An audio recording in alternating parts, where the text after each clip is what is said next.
Welcome to our CJ's channel. Today we're going to explore something truly fascinating, the entire history of human religious thought, from the very first evidence of belief at Göbekli Tepe all the way through to the great religions that shape our world today.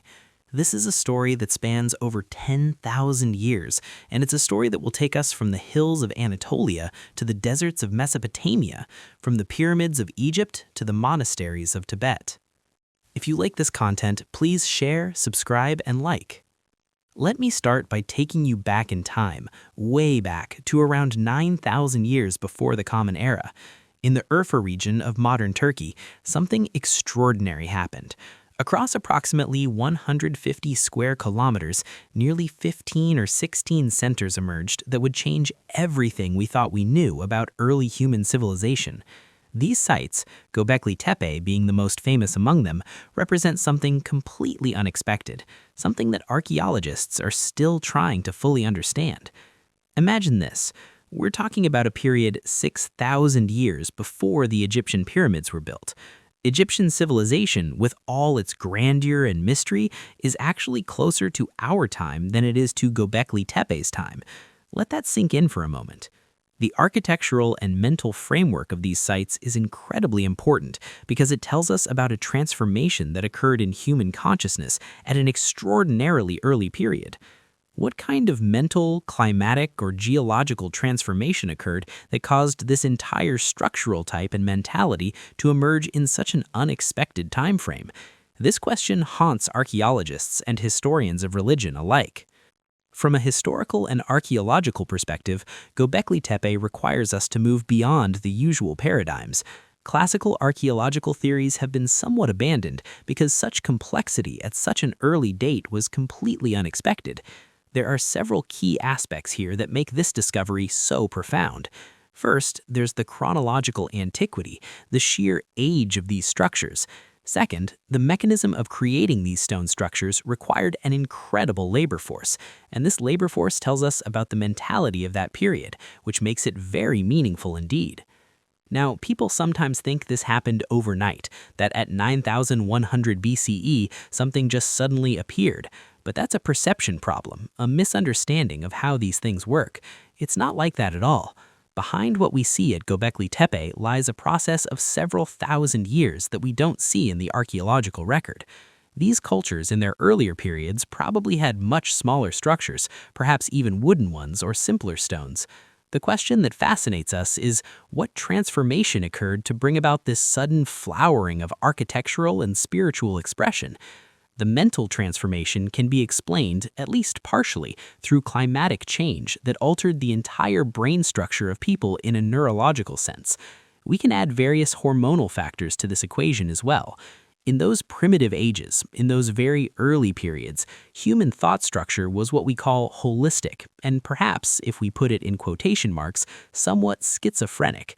This is a thought structure fundamentally different from modern humans, and it's important to understand this difference if we're going to understand early belief systems. This concept was well described in the 1930s by anthropologists and religion historians who studied primitive societies.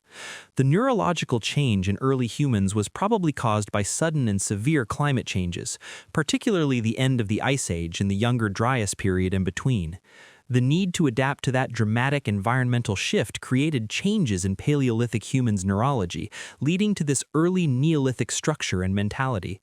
The solidarity and mentality among people changed fundamentally, and this is very important for understanding the emergence of organized belief systems.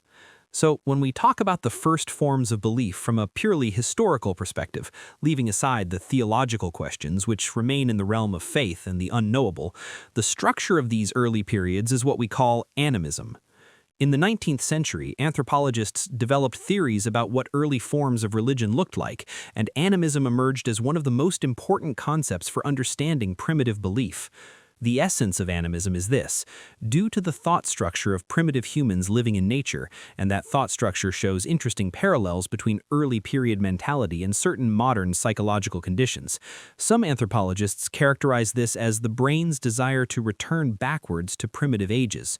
Early period humans had somewhat of this structure, and that's why in their world everything could transform into everything else.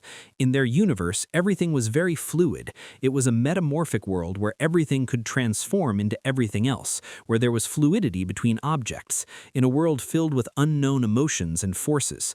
Try to imagine yourself 50,000 or 60,000 years ago.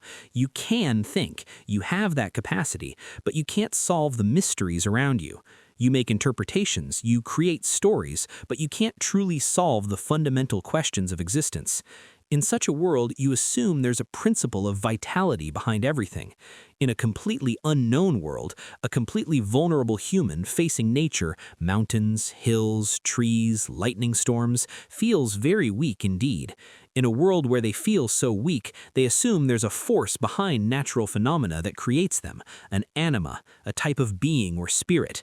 This is the foundation of animism.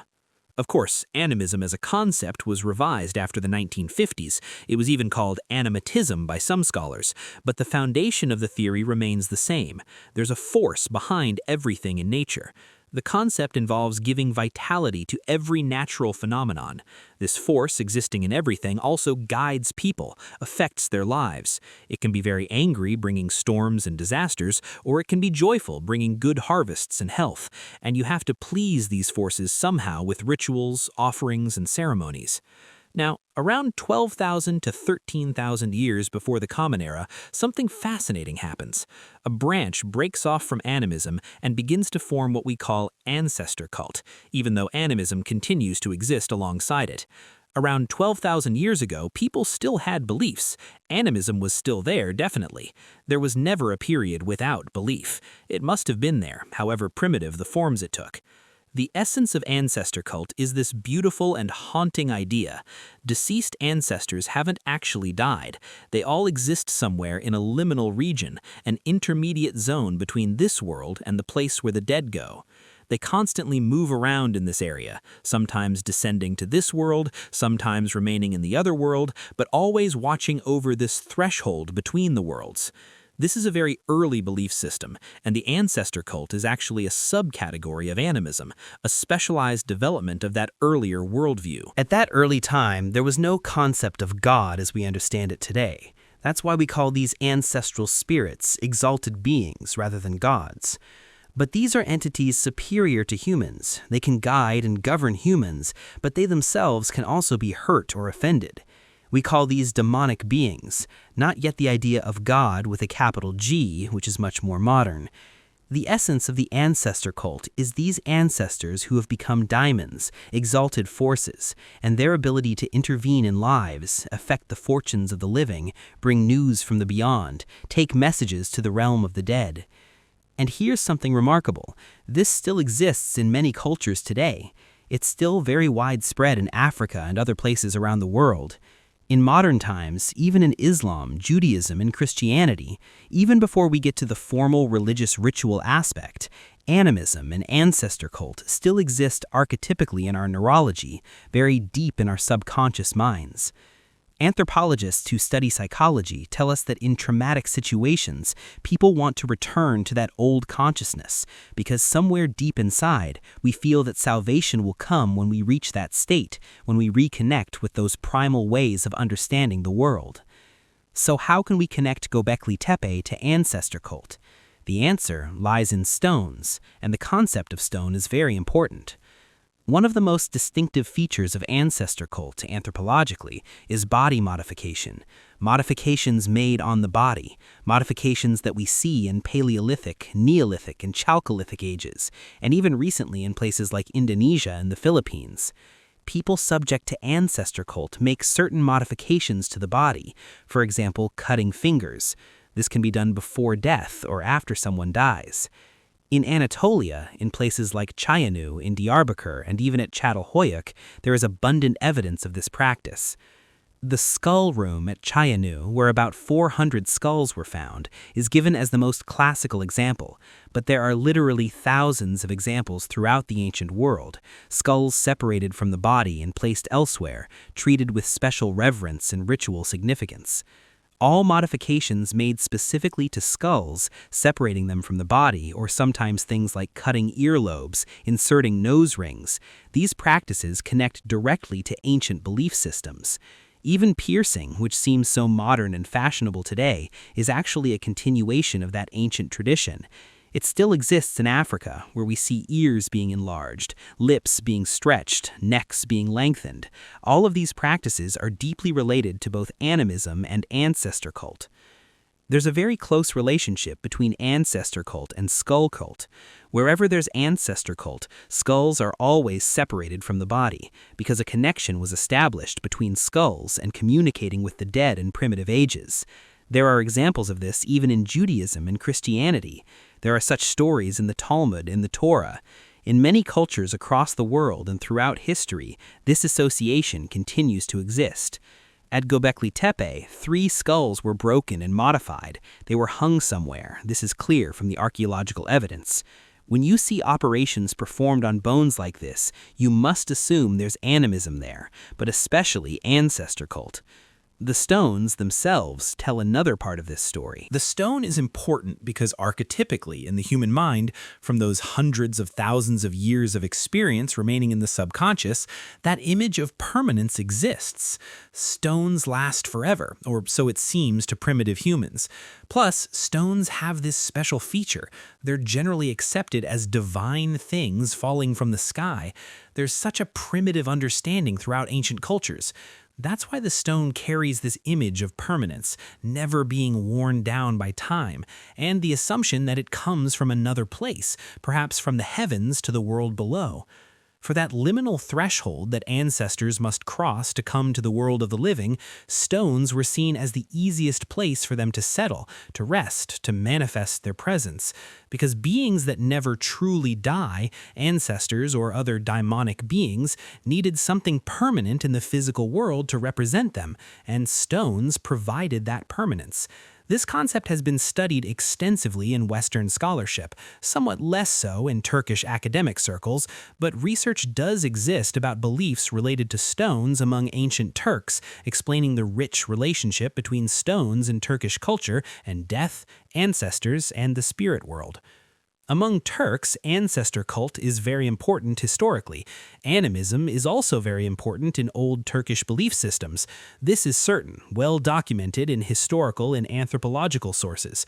Shamanism, which many people have heard of, is essentially a form of animism, or another designation for it, a more developed form perhaps. Actually, the term shamanism isn't very accurate for describing these belief systems, but it's become an established term in popular understanding. At Göbekli Tepe and at Karahan Tepe, which is being excavated now with fascinating results, in that Taştepe culture, as we call it, the erecting of those massive stone stelae doesn't arise from a simple architectural desire or practical need. You're in a period before the early Neolithic fully develops. You don't have much need for architectural comfort in that period. Your practical needs are relatively simple. That's why there's strong support for the thesis that belief actually comes a tick before technology, that spiritual needs drive technological innovation. Göbekli Tepe shows this pattern very clearly. Because in such an early period, there are no practical conditions requiring those stones to be used architecturally in the way they were used. If there's no belief driving this monumental construction, why would you do it? There's no practical need. So there's that belief psychology at work there, that spiritual impulse. But this belief isn't today's theology, with all its sophisticated arguments and doctrines. It's different, more primal, but it's belief nonetheless. It's belief in exalted beings, in forces beyond human control. But people shouldn't look for theological arguments of the kind we're familiar with from modern religions. This is something older, something that speaks to a different part of the human psyche. Let me give you a beautiful example of how this stone and ancestor cult tradition continues even today. In India, there's a region called Jaintia, and these tribes have an incredibly living stone and ancestor cult story that continues right now in the present day. They erect very high menhirs, standing stones, approximately 5 to 6 meters tall, and they still do this today. There are stone cemeteries with tens of thousands of erected stones scattered across the landscape, and especially during equinox periods, in spring around April or March, something magical happens. The revival of nature and the descent of ancestors to this world are understood to be parallel processes, deeply connected. In fact, in their worldview, the revival of the world is somewhat caused by or related to the coming of ancestors. Even stories like April Fool's Day have roots that go back to these ancient spring festivals. In this Jaintia region, among tens of thousands of these giant stones, great rituals are performed at certain times of the year, and the ancestors are expected to settle on those stones. They stay there for about a week. They live there, so to speak, manifesting their presence. Then they're ceremonially sent off back to the realm of the dead. During this time, the ancestors' goodwill is sought, because ancestors are ominous beings, ominous in the old sense meaning unpredictable, uncanny. They can do good at any moment but also cause harm. That's why their nature is uncertain, their moods are changeable. You have to keep them happy, you have to please them. During that week, they're pleased with elaborate rituals, feasts are held, offerings are made. Today's gravestones, which we see in cemeteries all around the world, can be understood as a continuation of that ancient cult, that ancient culture. Those memorial stones, the tradition that lives on in modern Turkey and elsewhere. Maybe there might also be an aspect related to warriors commemorating their killed enemies in some cultures, but in earlier periods, gravestones were fundamentally areas where ancestors settled, where they came to visit the living, areas where they descended to this world after death to maintain that crucial connection between the worlds. The concept of stone is very important in Judaism too, showing how these ancient beliefs influenced even the monotheistic traditions. The Old Testament, the Tanakh of Judaism with its Genesis book inside the Torah, the Numbers book, and others, many texts in Tanakh say that the Israelites, especially when making covenants, absolutely did so beside large stones and erected large stones to commemorate these sacred agreements. Some of these ancient stones have actually been found by archaeologists in Gezer in Israel and other locations. These monuments were created by early period Hebrews, the very early ancestors of Judaism, living around 1500 to 2000 years before the Common Era, in the time before Moses. Some of the stones that those ancient Hebrews, the ancestors of the Jewish people, erected have been found in Gezer and northern Syria, most of them in Israel. They made their covenants under these stones because deceased ancestors needed to witness the covenants. There are references to this practice inside the Torah, though you have to read between the lines sometimes. The covenant Abraham made with his steward, the covenant with Isaac, when we read these through the lens of what we call biblical archaeology, all of these were covenants made in the presence of sacred stones. Making a covenant is very important in Judaism. It's a central concept. Beret in Hebrew, any agreement you make, whether it can be secular or religious, you must absolutely make it with divine approval and in the presence of sacred witnesses. The word kirita in Hebrew actually means stone carving originally, then it took on the meaning of covenant. This linguistic evolution tells us something profound. Ancient Hebrews would carve stones, shape them, and erect them when making covenants. This stone erecting story exists in Mesopotamia, in India, almost everywhere in the world. But the oldest known example, the most ancient and most magnificent, is Göbekli Tepe. And the most impressive examples are at Göbekli Tepe. Now, I should address a popular misconception. The erection of those stones at Göbekli Tepe doesn't have any astrological or astronomical value, as some people defend in popular theories. This is complete fantasy, wishful thinking projected onto the ancient past. That period doesn't have the observational capability for sophisticated astronomy, and there's no such need anyway. People had other, more pressing concerns. That's why those attributions we sometimes see on television documentaries are problematic and misleading. Let me tell you about another fascinating connection. Regarding the relationship between ancestor cults and Göbekli Tepe, in what archaeologists call Structure D at Göbekli Tepe, there were about 42 or 43 erected stones. There's a scene carved on these stones, imagery showing something like a vulture, something like a skull on the ground, basket-like forms. Now those scenes on those stelae significantly correspond to what's called sky burial, an open-air cemetery practice where the dead are exposed to the elements and to carrion birds. There's a very close relationship between this open-air cemetery tradition and ancestor cult. Wherever there's ancestor cult belief, generally the dead are left in such open areas. In Iran, this still continues today among Zoroastrians in the Dakma or Tower of Silence. It's startling to think about, but a human piece, a fragment of bone, could literally fall onto your table while you're eating nearby because of the birds carrying remains. In Tibet, too, sky burial still happens. Even among ancient Turks, sometimes the dead were placed in the open. Among Native Americans, this practice was widespread. Therefore, this scene carved at Göbekli Tepe is one of the points connecting it firmly to ancestor cult, and very likely when Göbekli Tepe was being deliberately and consciously closed, when they covered the top with fill, probably some of those buildings or areas near those buildings had such an open-air cemetery. The archaeological possibility is very high. The bones found inside the structures in that Göbekli Tepe region might have been taken from there, remains gathered from sky burial platforms. The equation is clear. Ancestor cult equals this type of cemetery practice, and it's very widespread across ancient cultures. At Göbekli Tepe, we see the first primitive beliefs developed and crystallized into ancestor cult. Now, people often ask an intriguing question. Why is Urfa called the City of Prophets? Why did this region become so important in religious history? You're starting the story from Göbekli Tepe, where there aren't any prophets around yet, and you're going up through Abraham and beyond, connecting ancient animism to the great monotheistic faiths. Why does that particular place have such special significance in the history of religions?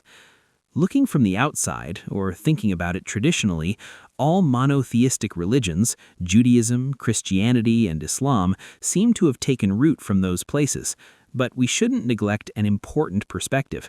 For example, one day, perhaps when the Middle East's importance ends and India becomes more important for people, we might then be talking about Kashmir instead, or some other region entirely. The world's center of gravity shifts over millennia. But today, America is more important geopolitically than the Middle East, or European civilization seems more culturally ahead in some ways, but we don't talk much about those places when we discuss the origins of religious belief. The concepts that determine the modern world, in a political, geopolitical sense, there's also a perception aspect to this whole matter. We see religions emerging in the Middle East because that's where our historical focus has been. That's where the archaeological evidence has led us. If our focus of interest changed and we started investigating China and India more thoroughly tomorrow, we'd discover incredible belief systems there too, systems just as sophisticated and meaningful as anything in the West. The reason the Middle East became so important is partly geographical and climatic. Judaism, Christianity, and Islam are all there, concentrated in a relatively small region. Plus the Euphrates and Tigris rivers, those great waterways that made civilization possible. Plus the climate becoming suitable for agricultural development from the Neolithic to the Chalcolithic period, from 9,100 years before the Common Era to around 5,000 years before the Common Era. That region suddenly becomes extraordinarily favorable for human settlement and cultural development. The Fertile Crescent brought into being by the Euphrates and Tigris rivers has an obvious structural advantage for early civilization. But looking at it from a belief context rather than just material conditions, a very esoteric culture formed there, something spiritually unique. For example, looking at early Christianity, the Gnostic structures, mysterious groups like the Valentinians, the followers of Basiles, or similar 3rd and 4th century sects, all of these emerged around the Urfa and Antep area. This is probably related to climate in some way. There might be something more divine at work. There might be such an aspect to it, but that remains unknowable from a historical perspective. Looking at it through material evidence, probably the meditative structure brought about by climate, that desert environment, but also those strips of fertile regions, that contrast, probably created unique psychological and spiritual conditions. Until we found Göbekli Tepe, one of our most important starting points for understanding the history of religion was Sumer, and even in today's monotheistic religions, it's possible to find traces of Sumer woven throughout. There are certain traces that have entered even into various holy texts, influences that most people don't recognize but which are definitely there if you know what to look for. Let me talk about Sumerian origins first, because understanding where the Sumerians came from helps us understand how their beliefs spread and influenced later cultures. The Sumerian civilization took root in Mesopotamia, and probably the Sumerians have been present in Mesopotamia since around 4,000 years before the Common Era. Here, scholars divide into several groups about whether these people originated there or migrated from elsewhere. Some scholars argue the Sumerians weren't actually native to Mesopotamia. They came from the Pakistan and India area, migrating westward.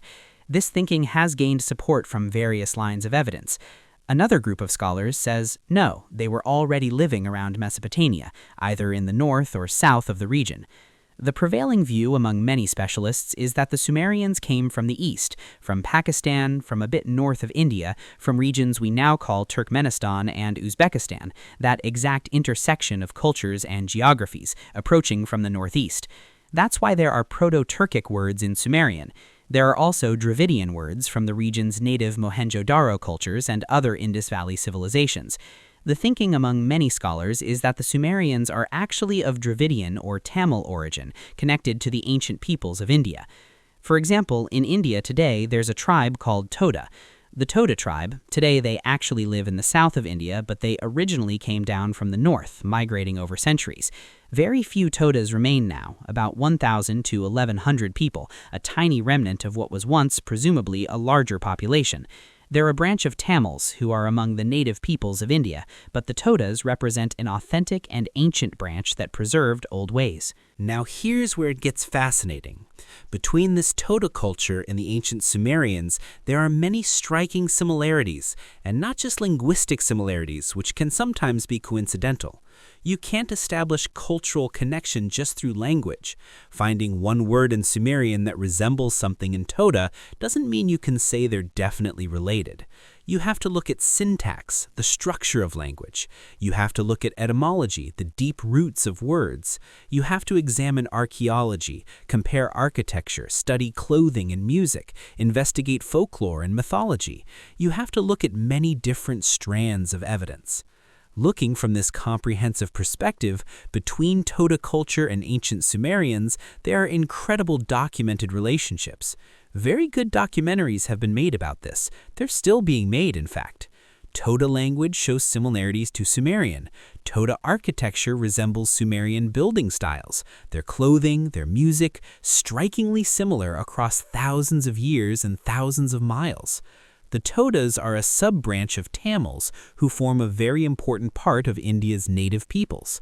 Tamils, in turn, are a sub-branch of Dravidians, that great family of South Asian peoples. Looking from this broader perspective, these peoples, Dravidians, Tamil sub-branches, were living in a region stretching from Pakistan almost to Iran in 4,000 to 5,000 years before the Common Era. The Sumerians are very probably a group that broke off from them, migrating westward in search of new lands. But they also had some contact with Proto-Turks, because these are nearby geographies, roots that intersected. That's why having Proto-Turkic words in Sumerian is not surprising. It's what we'd expect from a migrating people passing through Central Asia. But of course, there are also Indo-European words in Sumerian. About 100 Indo-European words have been identified. But Sumerians aren't Indo-European in origin. Their language structure is completely different. It's just that their geographies intersected with Indo-European peoples as they migrated, and some linguistic exchange occurred. That's why the dominant thinking is that they're fundamentally of Tamil or Dravidian origin. There's already quite a bit of academic study on this in Western scholarship. These peoples probably came to Mesopotamia from those eastern lands around 4,000 years before the Common Era. In Mesopotamia, there's something scholars call Proto-Euphratean, a hypothetical language that researchers have tried to reconstruct. Actually, some specialists even try to relate this Proto-Euphratean to the proto-language of the Göbekli Tepe people, but that's quite fantastical speculation. There's no real data to support such an early connection. But here's what's genuinely interesting and supported by evidence. When researching what peoples were living in Mesopotamia before the Sumerians arrived, scholars look at archaeological materials and also linguistic evidence preserved in later texts.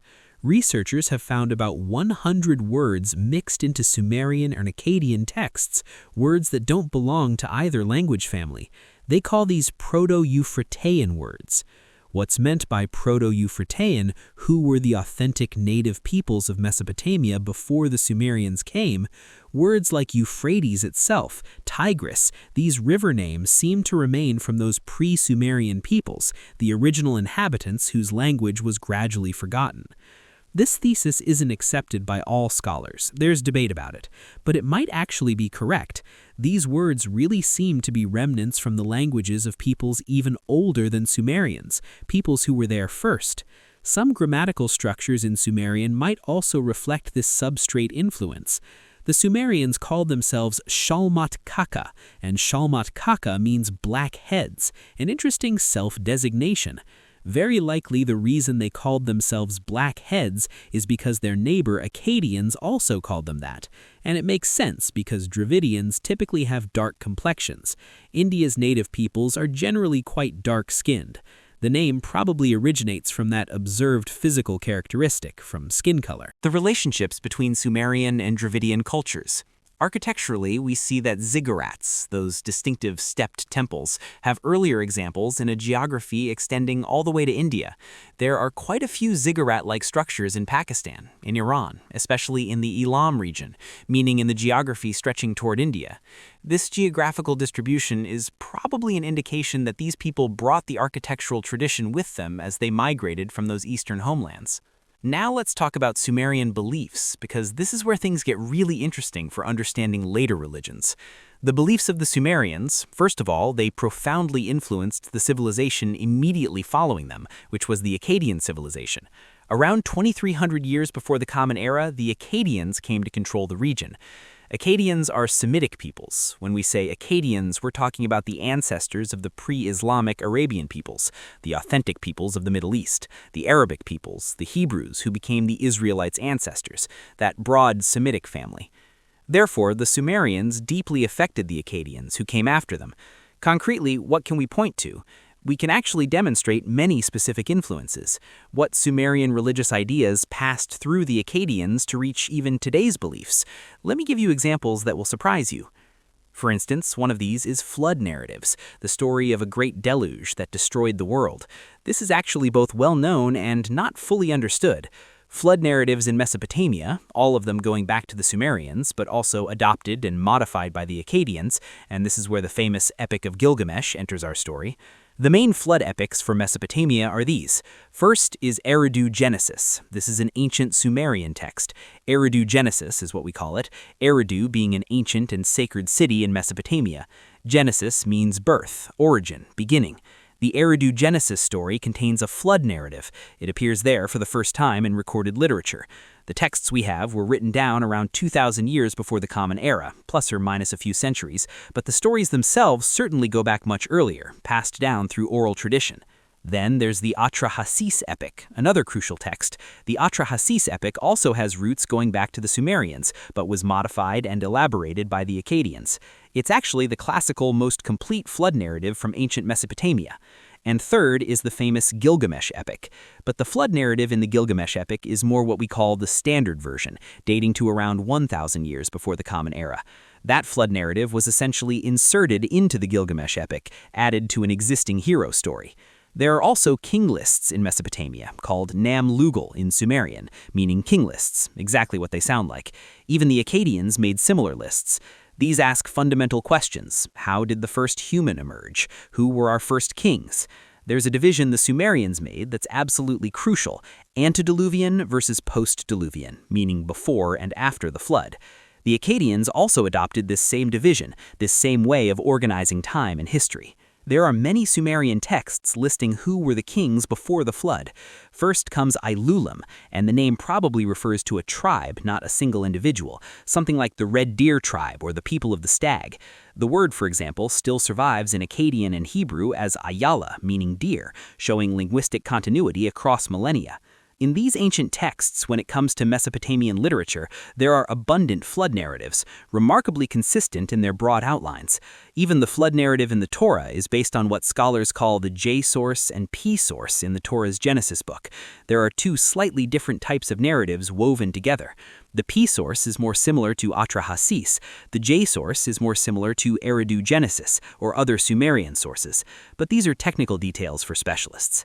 The crucial point is this: the flood story existed long before the monotheistic religions we know today emerged. It existed in Mesopotamian culture, and the thinking among many scholars is that such a flood probably did happen, locally at least, and this traumatic memory probably remained archetypal in people's collective consciousness. It somehow became embedded in the cultural DNA of the region. Now, of course, how exactly the flood happened is a very detailed topic, one that could fill many volumes. Perhaps many other discussions could be devoted entirely to this question. How did the flood happen? Which mountain did the ark settle on? What was the geographical extent? For example, looking at Mesopotamian narratives, the ark that survived the flood, piloted by Utnapishtim, who corresponds to the prophet Noah in Islamic tradition, that ark in ancient Mesopotamian accounts was made in the shape of a ziggurat, a stepped pyramid. But in other traditions, particularly the biblical tradition, it's described more like a ship, a large boat. For example, in the Torah, two specific words are used for the ship's construction. One is the word keru, the other is kenim. These are both actually words borrowed from Sumerian, and they aren't used elsewhere in the Torah, which tells us something about the age and origin of this story. The word coprium means pitch, the waterproofing substance. Kenim means reed, indicating what the ship was constructed from. These words remained preserved from Sumerian. Of course, this linguistic borrowing is perfectly normal. Those words being used in later texts is exactly what we'd expect as stories are transmitted across cultures and centuries. Of course, there's debate about which mountain the ark landed on. Was it Mount Nisir, Mount Labar, or somewhere else entirely? In flood narratives, the mountain where the surviving ship settled, there are 8 to 10 very different locations mentioned in various Mesopotamian sources, but one thing is certain: it's definitely not Ararat as popularly believed. There's no actual historical information connecting the flood story to Ararat specifically. Ararat in later tradition very probably corresponds to Mount Mashu in earlier Mesopotamian texts. There's a mountain called Mount Mashu mentioned in Mesopotamian literature, generally Mashu, and interestingly, the old name of Mount Ari is Maui or something similar in Armenian. There's something linguistically similar to Masheka. So a relationship has been proposed between this Armenian word and that Mount Mashu in Sumerian tradition.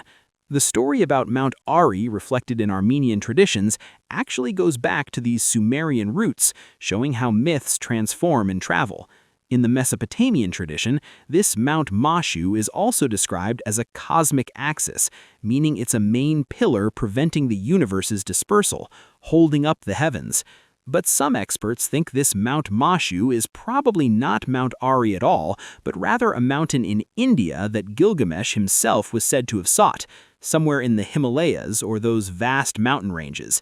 The thinking is the word Mashu is also, like many other Sumerian words, actually a word borrowed from the Dravidian language family. Looking from this perspective, if you take classical Mesopotamian stories as your basis, the possibility of Mashu being Ari is actually very weak. It's more likely necessary to look for it in India, or at least further east, but definitely not Ararat in the biblical sense. When you look at geological possibilities, other explanations exist. Perhaps with the melting of glaciers in Siberia at the end of the Ice Age, massive floods came rushing down from there, perhaps devastating regions and creating the kernel of truth behind the flood myths. Some geologists think actually a water current or surge coming up from the Persian Gulf is also a possibility. It's complex. There are stories and theories we don't fully understand yet.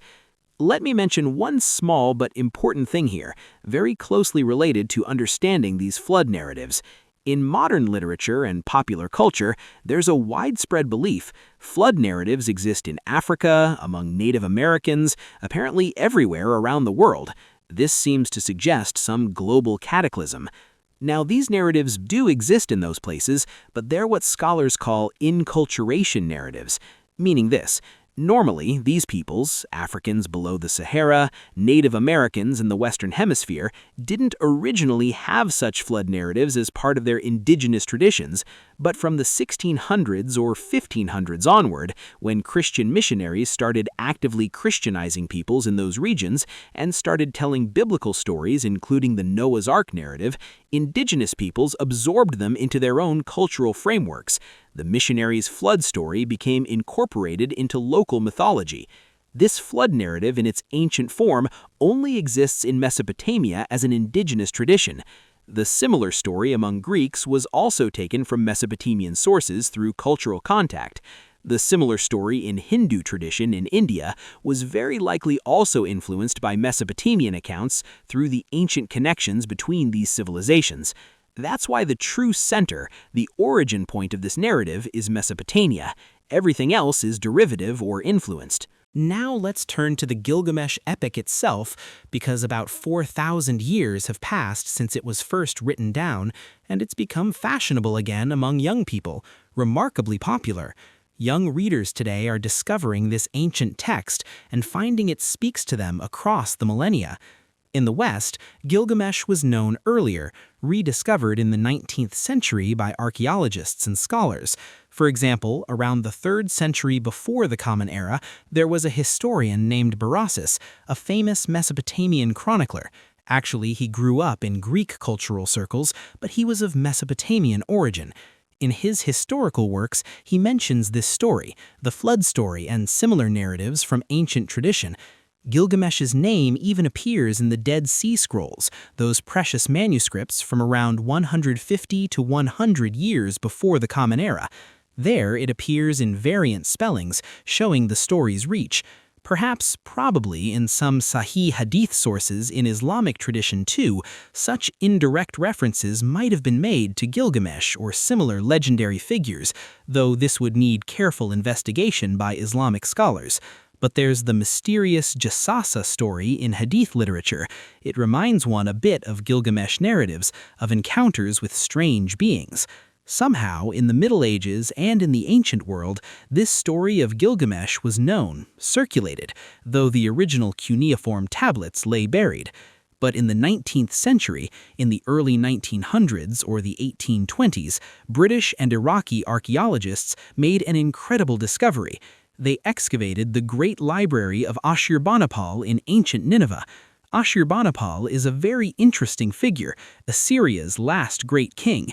He possessed an incredible library, truly one of the wonders of the ancient world, and he was a very interesting person in his own right, literate and cultured despite being a warrior king. A treasure trove of texts was found, thousands upon thousands of cuneiform tablets. These are library materials, but don't think of a library like we have today with bound books on shelves. These are all clay tablets inscribed with cuneiform writing, baked hard to preserve them. Cuneiform texts, some in Babylonian, some in Assyrian, some in Akkadian, even some in Sumerian. Literally thousands, tens of thousands of tablets were unearthed from this single palace library. When scholars began to read a significant portion of these ancient texts, they discovered among them were flood narratives, were ancient epics, were the stories of heroes and gods. There are Sumerian versions of Gilgamesh stories, the earliest dating to around 2,000 years before the Common Era, but the stories themselves certainly go back earlier into oral tradition. The earliest Sumerian texts preserved 5 separate Gilgamesh stories, 5 distinct episodes or adventures. Second, what scholars call Old Babylonian versions, dating to around 1900 to 1700 years before the Common Era. Old Babylonian represents the second oldest written tradition. Then came Middle Babylonian versions, from around 1500 years before the Common Era. For example, translations of Gilgamesh into Hittite and Hurrian languages in various dialects exist from this period. These were found in Anatolia, in the ancient Hittite capital at Boğazköy. Fragments of texts in Akkadian, Hittite, and Hurrian have all been discovered, showing how widespread these stories became. This Middle Babylonian period saw Gilgamesh become very widespread across the entire Near East. And finally, the Late Babylonian period, or what we call Standard Babylonian. This is the main text that scholars work with.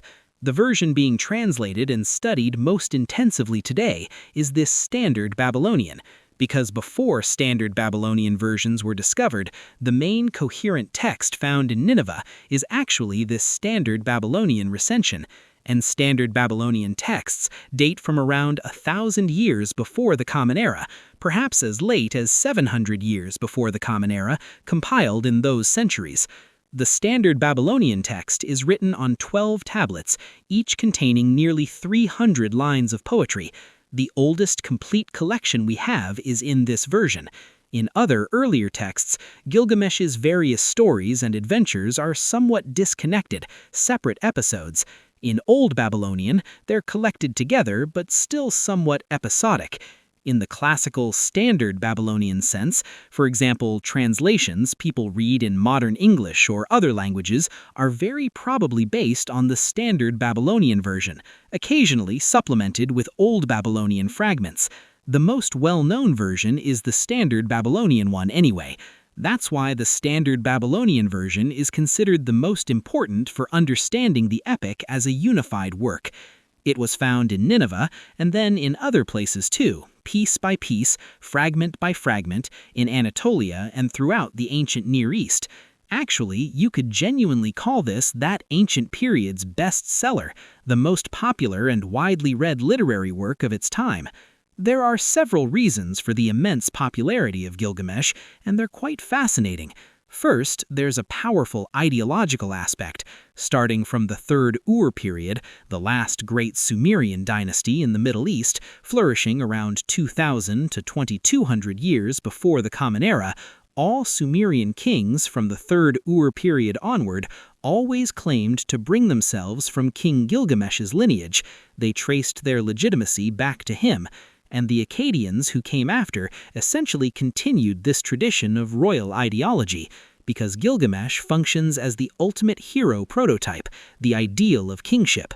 Even though in the story he evolves from being somewhat of a tyrant, a bad ruler, to becoming a good and wise king, ideologically Gilgamesh provides legitimization and legitimacy for kings throughout Mesopotamian history. It's similar to how Genghis Khan functioned in Central Asian history, a founding figure to whom all later rulers wanted to connect themselves. In all the great rituals performed in Mesopotamia, like the Akitu New Year festival or similar state ceremonies, Gilgamesh stories were definitely recited and enacted, and kings ceremonially presented themselves as the new Gilgamesh, the living embodiment of that heroic ideal. This aspect of political legitimation is very important for understanding why this text was copied and preserved so carefully. Second, and this is theologically interesting, Gilgamesh is described as 2/3 God, 1/3 human, 2/3 divine, possessing divine powers and attributes. After death, according to the mythology, he has a godly duty. He becomes a god who concerns those who go to the afterlife, who pass through death. This aspect is very important in Mesopotamian afterlife beliefs. Third aspect. The Gilgamesh epic was simply loved by the people. Think of it like the 1001 Nights tales, or like the great story cycles that captivated medieval audiences. The structure of ancient fiction worked similarly. In times without television, without books, without any modern entertainment, there's an ancient expression preserved in texts: night conversations. These were stories people told each other at night, gathered around fires or in courtyards. These Gilgamesh stories, people recited them to each other before sleeping or during festivals and rituals, performing them like oral poets, like ancient versions of Scheherazade spinning tales to keep audiences entranced. That's why these are things that were very loved by ordinary people, not just by elites and priests. Therefore, such beloved texts were also used for educational purposes in scribal schools.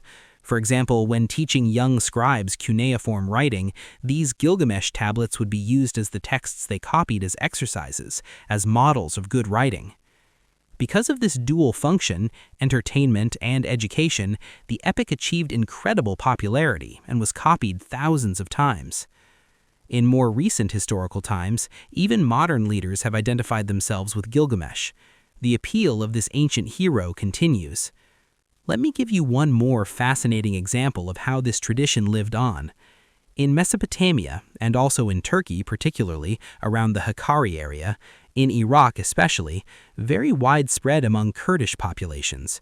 Somewhat among Arabs too, but more prominently in Kurdish folklore, there's a very widespread folk tale about finding an immortality plant, a magical herb that grants eternal life. In the 1930s, folklorists collected versions of this immortality plant story from all across Mesopotamia. You examine these folk tales carefully, and behind them, clearly visible, comes the Gilgamesh story. The ancient epic became folklore, meaning the tradition lived on in villages, passed down generation after generation, transformed but recognizable.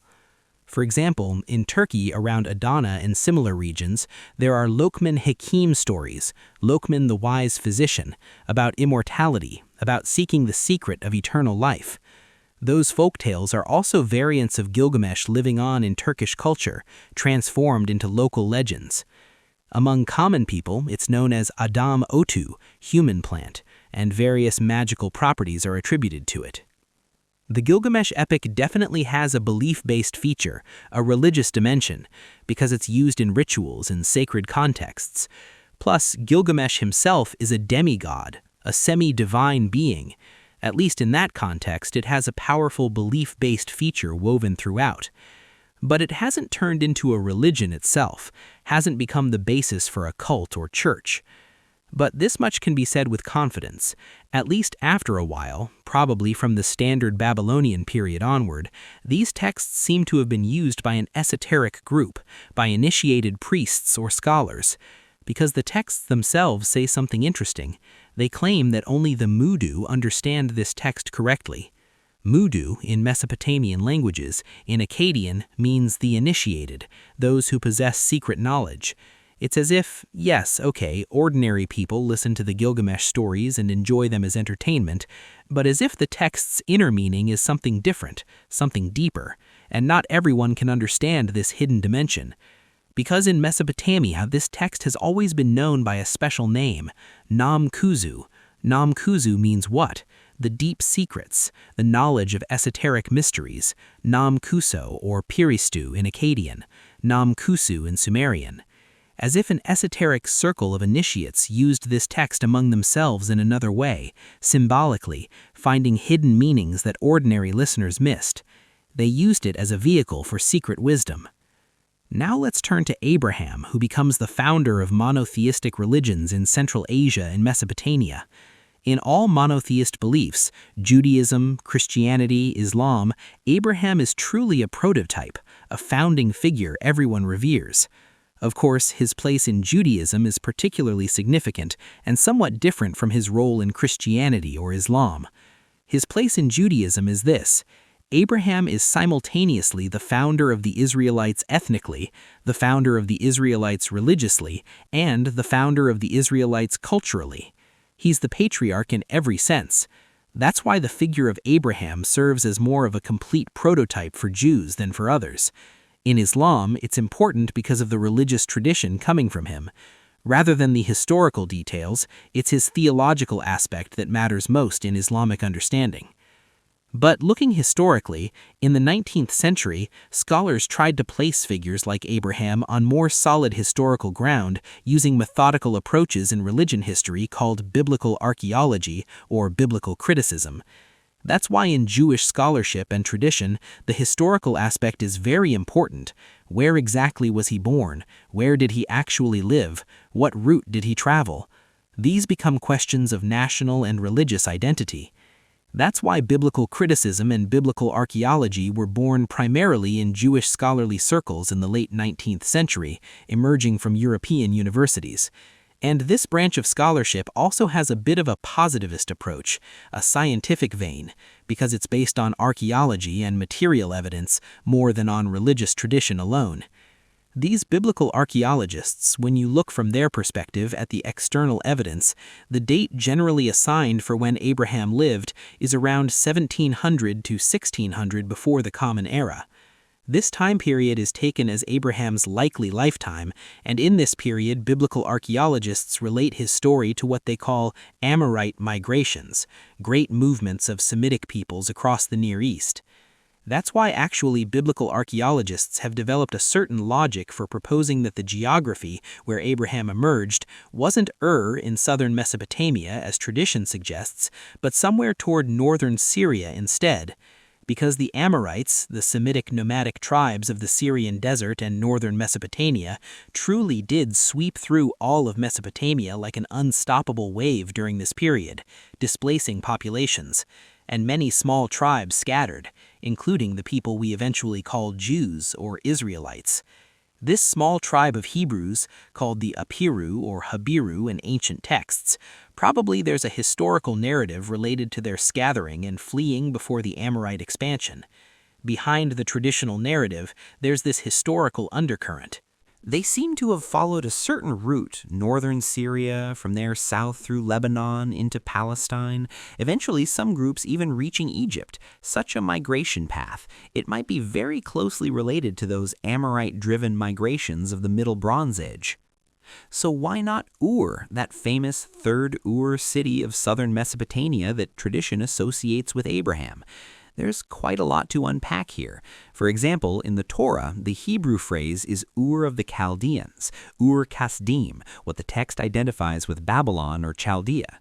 Of course, this phrase, when it says Ur of the Chaldeans, clearly indicates there was already some confusion in ancient times.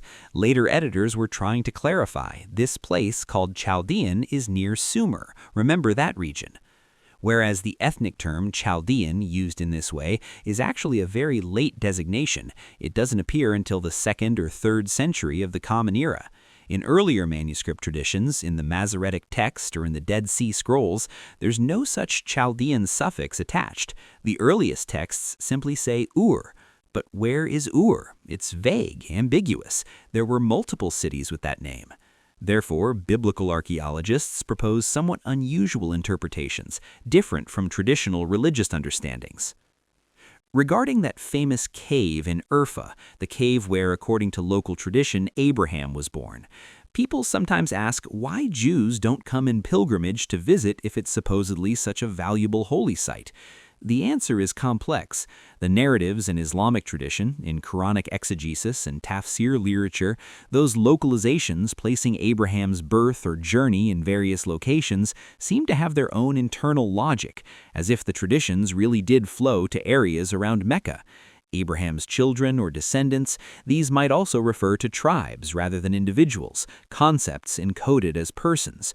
Or the text might point to both a historical person and also to a larger concept. These patriarchal narratives are layered and complex.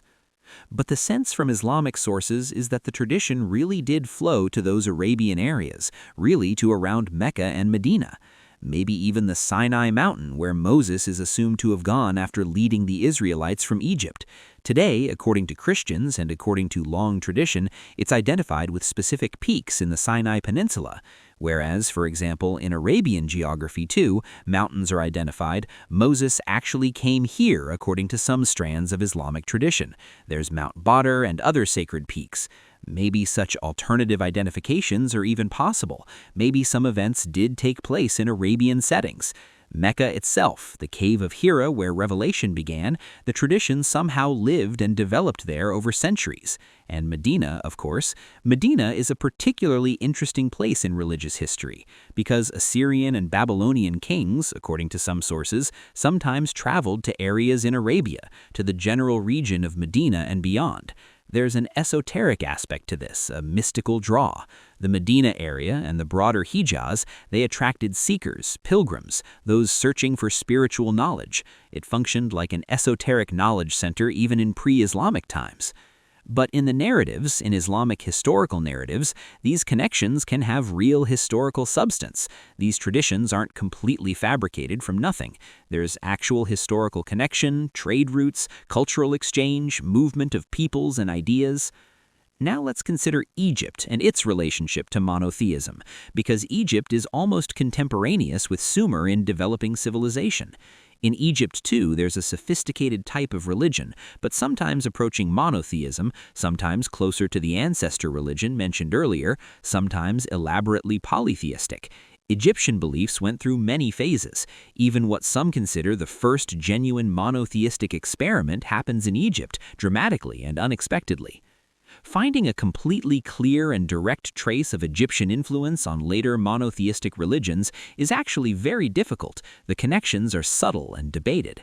But here's what we know historically for certain, what the archaeological and textual record shows us. Mesopotamia in the classical sense and Egypt in the classical sense, when you examine them, both developed elaborate polytheistic belief systems. This is something already familiar to most people. But again, typically there's a supreme god, a king of the gods. There's what scholars call henotheism, one god above others. Ra, the sun god, served this function for much of Egyptian history. Ultimately, the pantheon doesn't change fundamentally over millennia. Ptah, the creator god, Osiris, lord of the underworld, and many others. These divine figures change in prominence from time to time, rise and fall in importance. Egypt's theological emphasis shifts between north and south, too. Beliefs were a bit different in the Delta region in the north, somewhat different when you traveled south into Upper Egypt toward Nubia. But during the reign of Akhenaten and the Aten period, around 1300 years before the Common Era, something completely unexpected and genuinely revolutionary happens. Monotheistic belief suddenly emerges in what had been a thoroughly polytheistic culture. It's also roughly contemporary, or perhaps slightly later than Abraham, and interestingly, it seems a bit more contemporary with the time of Moses, creating fascinating possibilities for cultural exchange. Around the 14th century before the Common Era, this dramatic religious revolution occurred. A new pharaoh, Akhenaten, together with his famous wife Nefertiti, proclaimed a completely different belief system. The royal couple declared devotion to only one deity, the sun disk called Aten. The other gods of Egypt's crowded pantheon were declared to exist in appearance only, or perhaps not to exist at all. Accounts vary on exactly how radical the break was intended to be. Scholars actually call this henotheism rather than pure monotheism. It's a bit like this. There's one supreme god, and below that god might be lesser divine or angelic beings. Let's describe it that way. We find traces of this hierarchical structure even in today's religions. The concept of angels, archangels, a divine court, all these echo older patterns. There's such a henotheism, such a qualified monotheism in Akhenaten's religious system, and of course he didn't just proclaim this new faith, he enforced it dramatically. He moved the capital away from traditional Thebes to a completely new city he built in the desert, a place we call Tel El Amarna today. He made an architecturally interesting city there, designed around sun worship. He closed the old temples, confiscated their wealth. Absolutely and completely, the entire priestly establishment of the old polytheistic religion was eliminated, their power broken, their gods forbidden. And this radical new belief system emerged, enforced from the top down. Historians have developed various theories about this remarkable episode. At least one significant group of historians proposes that Moses' belief system and Akhenaten's belief in Aten are closely related beliefs, perhaps connected through direct influence. Of course, historians divide sharply among themselves on this controversial question. More secular-minded historians argue the Aten religion directly and completely affected the Israelites who were in Egypt during this period, that Moses and his followers absorbed Akhenaten's monotheism. But more religiously oriented historians counter that both Moses and Akhenaten were responding to the same ultimate truth, revealed to them separately, so there's no contradiction, they teach parallel truths. The debate continues. But in some undeniable ways, there really are striking similarities between Egyptian and Hebrew practices. For example, there's the Ark in Judaism, the Ark of the Covenant, that sacred chest where holy objects were kept. This has very Egyptian precedents and parallels. The word even entered Arabic as tabut, maintaining its ancient Semitic form. In ancient Egypt, similar sacred chests or shrines were placed on ceremonial boats, particularly boats associated with the sun god Ra or other major deities.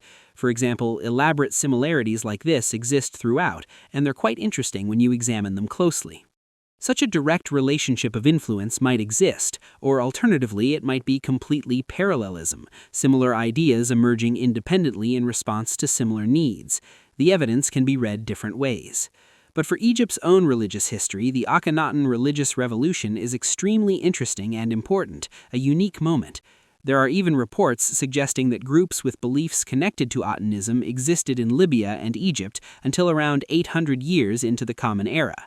Very interesting to contemplate. Islam had already emerged and was spreading rapidly, and yet apparently some remnant groups still maintained these ancient Egyptian monotheistic or semi-monotheistic beliefs.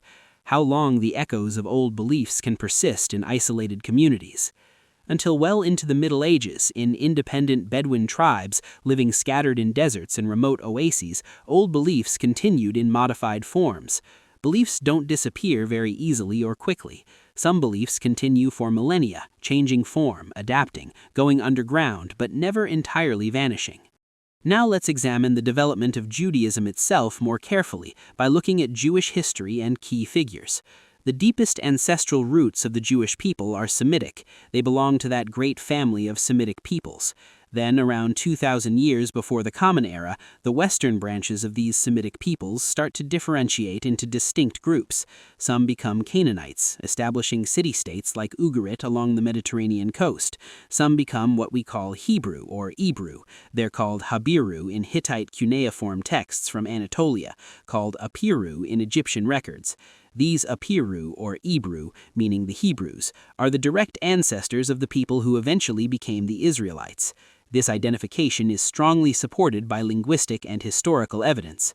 We're talking about the period around 2,000 years before the Common Era, extending to around 1,200 years before the Common Era. And these Hebrew people were Bedouin tribes wandering as semi-nomads in the deserts of the region. Not very large populations, but definitely real tribes, not legendary. They have clear historical reality in the archaeological and textual record. Around 1,200 years before the Common Era, a crucial period begins. Moses' position in all of this raises fascinating questions. Did the exodus from Egypt actually happen or not? If it happened, how exactly did it occur? These are also much discussed questions among scholars. There's no direct archaeological record proving the exodus, no Egyptian texts mentioning it. Biblical archaeology and critical textual studies say one thing, Jewish religious tradition says another thing. Islam maintains a somewhat more distant perspective from these historical controversies while affirming the theological essence. Were the Israelites really in Egypt as slaves as the Bible describes? The scholarly consensus tends toward yes, they probably were there, but their numbers were very small, not the millions described in Exodus, but perhaps a few hundred people, maybe a few thousand at most. Very likely during the Hyksos period in the 17th century before the Common Era, there's a historical possibility that a small group of Semitic tribes came to Egypt during that time of disruption when foreign rulers controlled the delta. A few hundred people, a few extended family clans. And probably after the religious upheaval of Akhenaten's reign and his eventual overthrow, as Egypt returned to its old gods and old ways, the newly re-established native Egyptian dynasties started systematically expelling or driving out various foreign groups that had settled in Egypt over the previous chaotic centuries. For example, notice that in the Torah itself, when the text counts the Israelites leaving Egypt in the Exodus, it also mentions Egyptian groups traveling with them, foreigners who had been living in Egypt. Actually, it's understood like this by careful readers. There really is a late Bronze Age exodus, a migration from Egypt. There's definitely a movement of peoples, but not only Israelites, probably more Egyptians and other groups than actual Hebrews. They're all leaving together, a mixed multitude fleeing or being expelled. That period of departure and wandering, around the 14th or 13th century before the Common Era, roughly in that time frame, with Moses leading this group, and after Moses dies, the next part of the story becomes somewhat dark historically, harder to trace. What's called the Judges period begins, the period after Moses' death and before the establishment of the monarchy. A period begins that's confusing and chaotic. In this period, lasting from around 1300 to around 900 years before the Common Era, the Israelite tribes appear in the highlands of what's now Palestine and in the geography stretching toward northern Syria. They're living as semi-nomads, but constantly with the ultimate aim of settling permanently in Canaan, in the Promised Land. Rather than conquering through massive military campaigns, archaeological evidence suggests they infiltrated more like small settlement-aimed groups, gradually occupying the less populated hill country. They're not really attacking and conquering through set-piece battles in most cases, but rather they're migrating into areas and settling there, filling in empty spaces or displacing weaker inhabitants. There might have been violent conquest in one or two places, possibly the city of Ai, possibly Jericho. These cities might have been attacked and destroyed as the Bible describes, but mostly archaeological surveys suggest it's more as if previous inhabitants were withdrawing from the highlands, abandoning marginal areas, and the Israelites were moving into those vacated spaces. Even Jerusalem follows this pattern. Population densities were very low then. There's no crowding, no competition for scarce land in most areas. Let me paint a picture of ancient Jerusalem, because when people visit Jerusalem today, they can't see or imagine that original settlement. Normally, Jerusalem in those ancient days consisted of two hills, one called Moriah, one called Zion. Probably the word Moriah is related etymologically to an ancient word, Meru. It might even be a Dravidian loanword showing those deep connections. The word Zion is also very likely a Sumerian loanword, showing how ancient these place names are and how they connect to much older civilizations. In ancient times, these two hills rose from the landscape. Between these two hills flowed a small valley with a spring providing precious water. For example, what we call the Temple today, the Great Jerusalem Temple, sits on Mount Moriah, not on Mount Zion, as some people think. Solomon's Temple was built on Moriah. Looking from this geographical perspective, Moriah was actually the more sacred height, the original holy mountain. Now imagine you could travel back in time to between 900 and 1000 years before the Common Era. You'd find there, in what later became mighty Jerusalem, just a small village city, something intermediate between a village and a town, established by a very small tribe called Jebusites. These Jebusites were of Hurrian origin, the Hurrians being a fascinating people of Caucasian origin, non-Semitic. Today, if you go to Jerusalem and descend from the Temple Mount down the slope, exactly from Mount Moriah going down the eastern ridge, there's a place archaeologists call the City of David. Because there's no photos or maps here, I can't show you exactly, but it's a bit down the slope from where Solomon's temple later stood, on the sloping terrain following the ridge southward. When the Israelites took that Jebusite settlement during this Judges period, probably it wasn't through massive warfare, but rather through a combination of factors, some negotiations, some conflict, transactions, perhaps payment, certainly some chaos and confusion as power shifted. The Israelites gradually took control of the region through this complex process. At that time, one of these tribal chiefs, these judges as they're called, meaning tribal military leaders, one of these chiefs was David. The Hebrew word Rosh means head of the tribe, chieftain. With David's rise to power, now a significant portion of the Israelites start transitioning to settled urban life centered on Jerusalem, or more broadly, Palestine-centered. The other Israelite tribes, meaning those who continued wandering nomadically in the northern reaches, probably gradually assimilated into other populations in northern Syria and were lost to history, absorbed into Aramean and other cultures. But the Israelites who successfully transitioned to settled life founded their first small kingdom, what's called the Kingdom of Judah, or the Davidic Kingdom. David's crucial importance in Jewish history is precisely this, settling the previously nomadic Israelites and beginning the process of urbanization, and what we might call founding a capital or establishing a true territorial state for the first time in settled life. Therefore, David's historical situation is primarily as state builder and city founder. The stories told about David in Islamic sources, in the Tanakh, in Jewish Midrash and Talmud, these are all very different from each other, remarkably divergent. In Islamic tradition, David appears as very pure spiritually, very righteous, a beautiful prototype of the ideal prophet king. But in Jewish tradition, preserved in the Tanakh, he's portrayed very differently, much more human, morally complex. There are aspects of the biblical David that might seem embarrassing or problematic, things that Jewish tradition has had to grapple with and rationalize over centuries. Of course, Jewish commentary provides context and explanation for these troubling episodes, but ultimately there are these other dimensions to David's character that make him a complex figure. Then actually the main kingdom, the more classical and powerful Israelite state, is founded by David's son, Solomon. Solomon inherits the kingdom from David and expands it. In David's period, that early Israelite state was only a few thousand square kilometers, very small, barely more than a city-state really. With Solomon, it grows notably larger. The territories expand through diplomacy and limited warfare. Jerusalem becomes definitively the capital, the center of power, and Solomon actually builds the first temple for the first time, creating the central sanctuary that would define Jewish religious life for centuries. This kingdom of Judah, persists until around 586 years before the Common Era, living as such a small buffer state caught between great empires. Actually, that small state's geopolitical function is quite clear. The Babylonians to the east and the Egyptians to the south allow this state to exist because it serves both their interests. This small kingdom of Judah functions as a buffer state, neutral territory between the Middle Eastern and Egyptian spheres of influence. That's why sometimes the Egyptians use them diplomatically as a buffer against Babylonian expansion. Sometimes the Babylonians use them as a counterweight to Egypt. It's a precarious existence. In the end, anyway, the great empire of Babylon, reaching the height of its power in the 6th century before the Common Era, comes north and destroys them completely. The Babylonian king conquers Jerusalem, destroys the temple, and it's over. The independent kingdom of Judah ceases to exist. There's no Jewish state left at all until much later, until the Seleucid period, not until around 160 years before the Common Era. That's when the famous Maccabean revolt occurs, the story celebrated in Hanukkah. The Israelites are now deprived of national independence.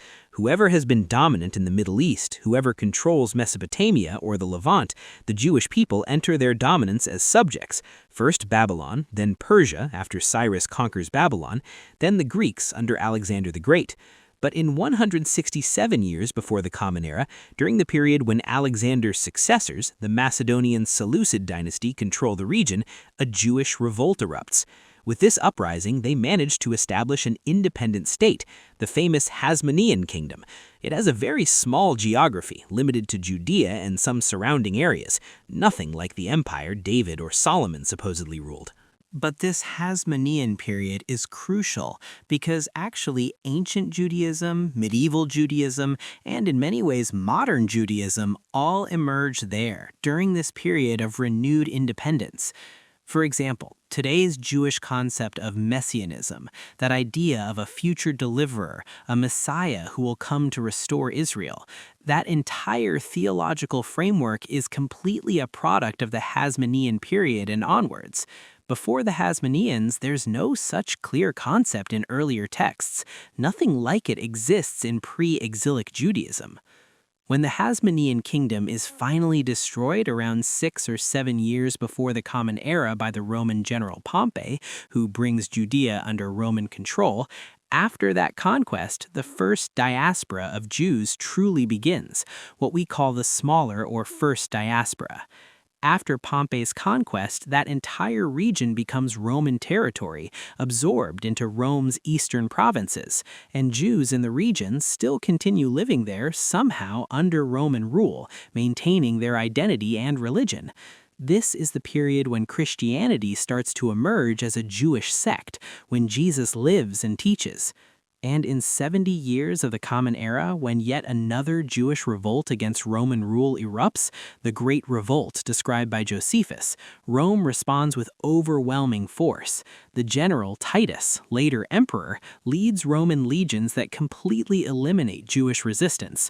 After that catastrophic defeat, what we call the second diaspora of Jews begins, the great and definitive diaspora, the scattering to all Mediterranean countries, to North Africa, to Mesopotamia, eventually everywhere. That geographical dispersal story starts there with Rome's brutal suppression. For example, the formation of many crucial theological concepts in Judaism happens either during the Hasmonean period or after the Second Diaspora.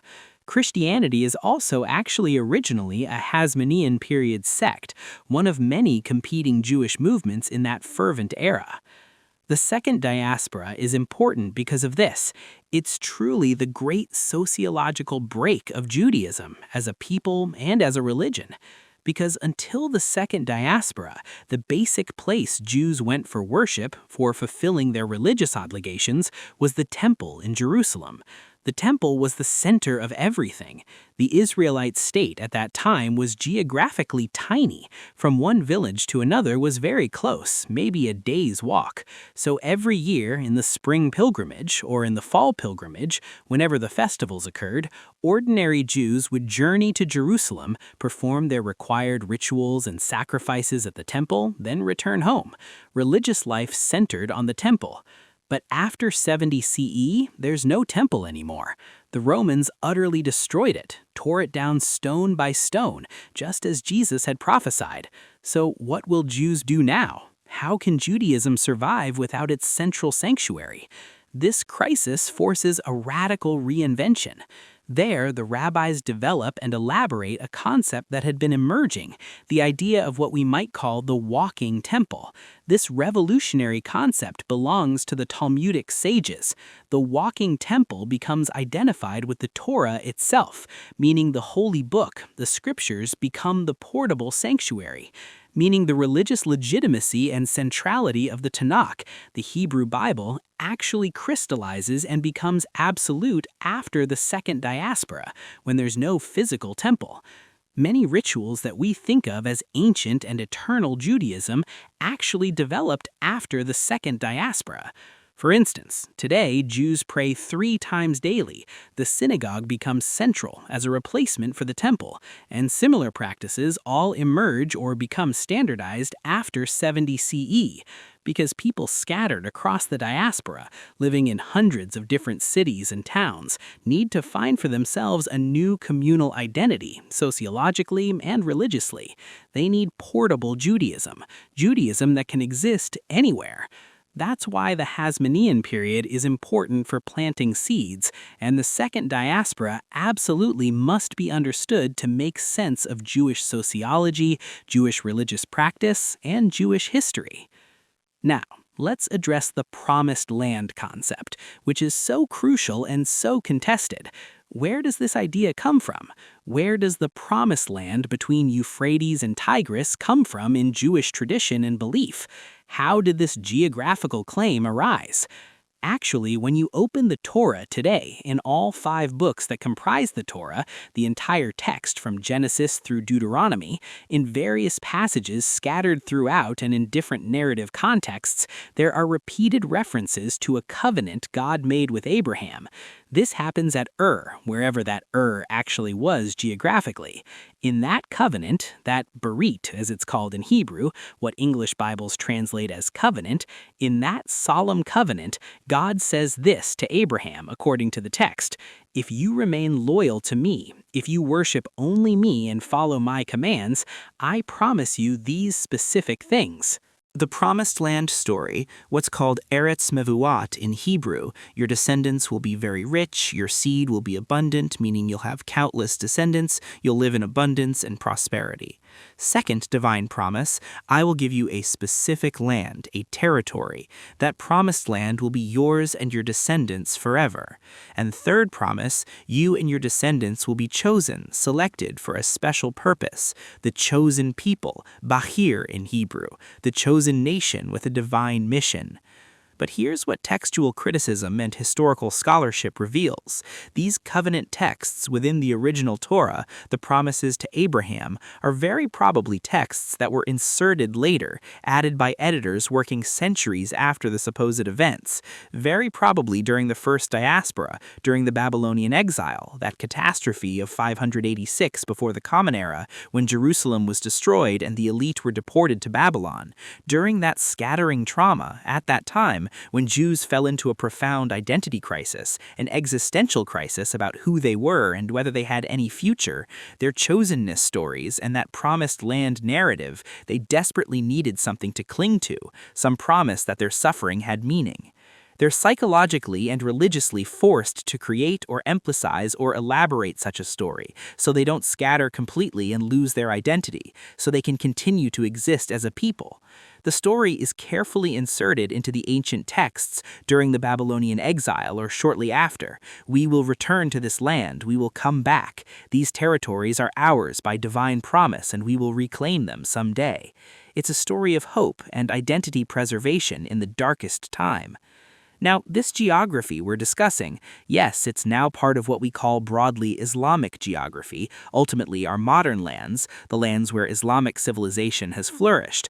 But of course, going back 11,000 years to Göbekli Tepe, we're completely outside of Islamic culture temporally. It's a conceptual hinterland. It belongs to a different world, a completely animistic culture, completely pre-monotheistic. It's not necessary or appropriate to force connections where they don't exist. Starting from there in the Neolithic, there are many incredibly important archaeological works all across the world's geography, sites just as old or older in China, in India, in Africa. Therefore, categorizing Göbekli Tepe conceptually as belonging to any current religion wouldn't make historical sense. You can't stick it to any current religion, honestly. There's no such connection across that vast temporal gulf. In the classical sense, what Islamic tradition calls Jahiliyyah culture, the age of ignorance before revelation, let's use that terminology for now just as a chronological marker. What we call polytheism or animism from a scholarly perspective, these are among the very early belief systems humans developed. Before even those, were there other beliefs, other ways of understanding the sacred? Absolutely there must have been, but we simply don't know what they were. Being a historian means being honest about the limits of knowledge. You can't talk responsibly about things without historical material, without evidence. Now, let me address something important about the Ten Commandments, since this is also much discussed. Biblical archaeologists and textual critics extensively study these questions. What did Moses actually have in his hands when he came down from Sinai? We genuinely don't know with certainty. Some humorous traditions say there were originally 15 commandments, but Moses dropped one tablet and broke it, so 10 remained. But that's not serious scholarship. Really, in today's sense, was there a Torah, a complete text like the Masoretic text we have now, or was there something much smaller and more limited? According to some historians, there was initially only the Book of Deuteronomy, just that one core legal text. According to other scholars, particularly more positivist-thinking historians who apply strict source criticism, actually none of these elaborate texts existed in Moses' time. There might have been only something like the Ten Commandments, or perhaps something similar to Hammurabi's law code from Babylon, a practical legal text. Some scholars even argue there was no written text at all originally, that everything was oral tradition, and texts were only written down and edited during the first diaspora, during the Babylonian exile. Therefore, it's actually quite controversial and uncertain. But the Ten Commandments serve a clear function regardless of their precise origin. This is a simple ethical and legal system that brings a very practical framework to a Jew's daily life in an ancient age where most people couldn't read or write. It's a simplified religious manual, like a constitution maybe, or like basic laws anyone can memorize. Probably the original number of such commandments was actually more than 10. What scholars call the Decalogue, meaning 10 rules, might have originally been longer. Perhaps there were texts similar to Hammurabi's laws in scope and detail. Of course, these core commandments, what became known as the Ten Commandments, together with somewhat more expanded laws and together with other legal and ritual instructions, all these live on in rules called mitzvot among Jews even today, the 613 commandments that observant Jews try to follow. Some scholars argue, actually, in these mitzvot at the base, at the foundation, there were divine commands beyond just the Ten Commandments. The Talmud preserves some indirect references to these, hints and fragments. But of course, this becomes a very long and very specific topic. Normally, outside of specialist historians and religious scholars, the Ten Commandments topic doesn't need to attract enormous attention from general audiences. Maybe it matters for those who study biblical law very specifically and deeply. In that narrow sense, it's important. Now, let's examine Babylonian and Assyrian beliefs, because understanding Mesopotamian religion is crucial for understanding everything that came after. Looking at it chronologically, the historical logic develops like this. First, the Sumerians flourish from around 2300 to 2100 years before the Common Era in their final Great Period. The Akkadians control the region from around 2100 to 2000 years before the Common Era. Then again, new Sumerian dynasties emerge, particularly the Third Dynasty of which rules from around 2100 to 2000 years before the Common Era. Then the Third Dynasty disperses and fragments. Around 1900 years before the Common Era, let's say, two big successor states emerge to fight for control of Mesopotamia. These are Assyria and Babylon, the great rivals. Assyria dominates the north, centered around what's now northern Syria and Iraq. Babylon controls the south, centered on the ancient heartland of Sumer. Therefore, from this historical perspective, in both Assyrians and Babylonians, there's essentially Akkadian continuation culturally and linguistically. They're both fundamentally continuations of Semitic civilization.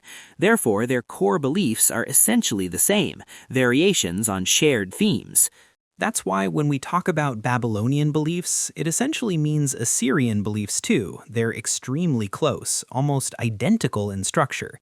And of course, underlying both is the heritage of Akkadian beliefs. But of course, within both their belief systems, there's an enormous amount of Sumerian influence too, ideas and gods and myths borrowed and adapted from the older Sumerian culture they conquered and absorbed. Think of the religious politics like this.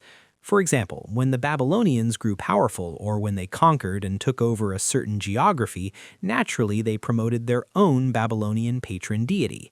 For example, in Babylonian religious texts like the Enuma Elish creation epic, the god Marduk is praised extraordinarily, elevated above all others. Marduk becomes almost like Babylon's single supreme god in their imperial theology. All state rituals are performed for Marduk. He's the center of everything.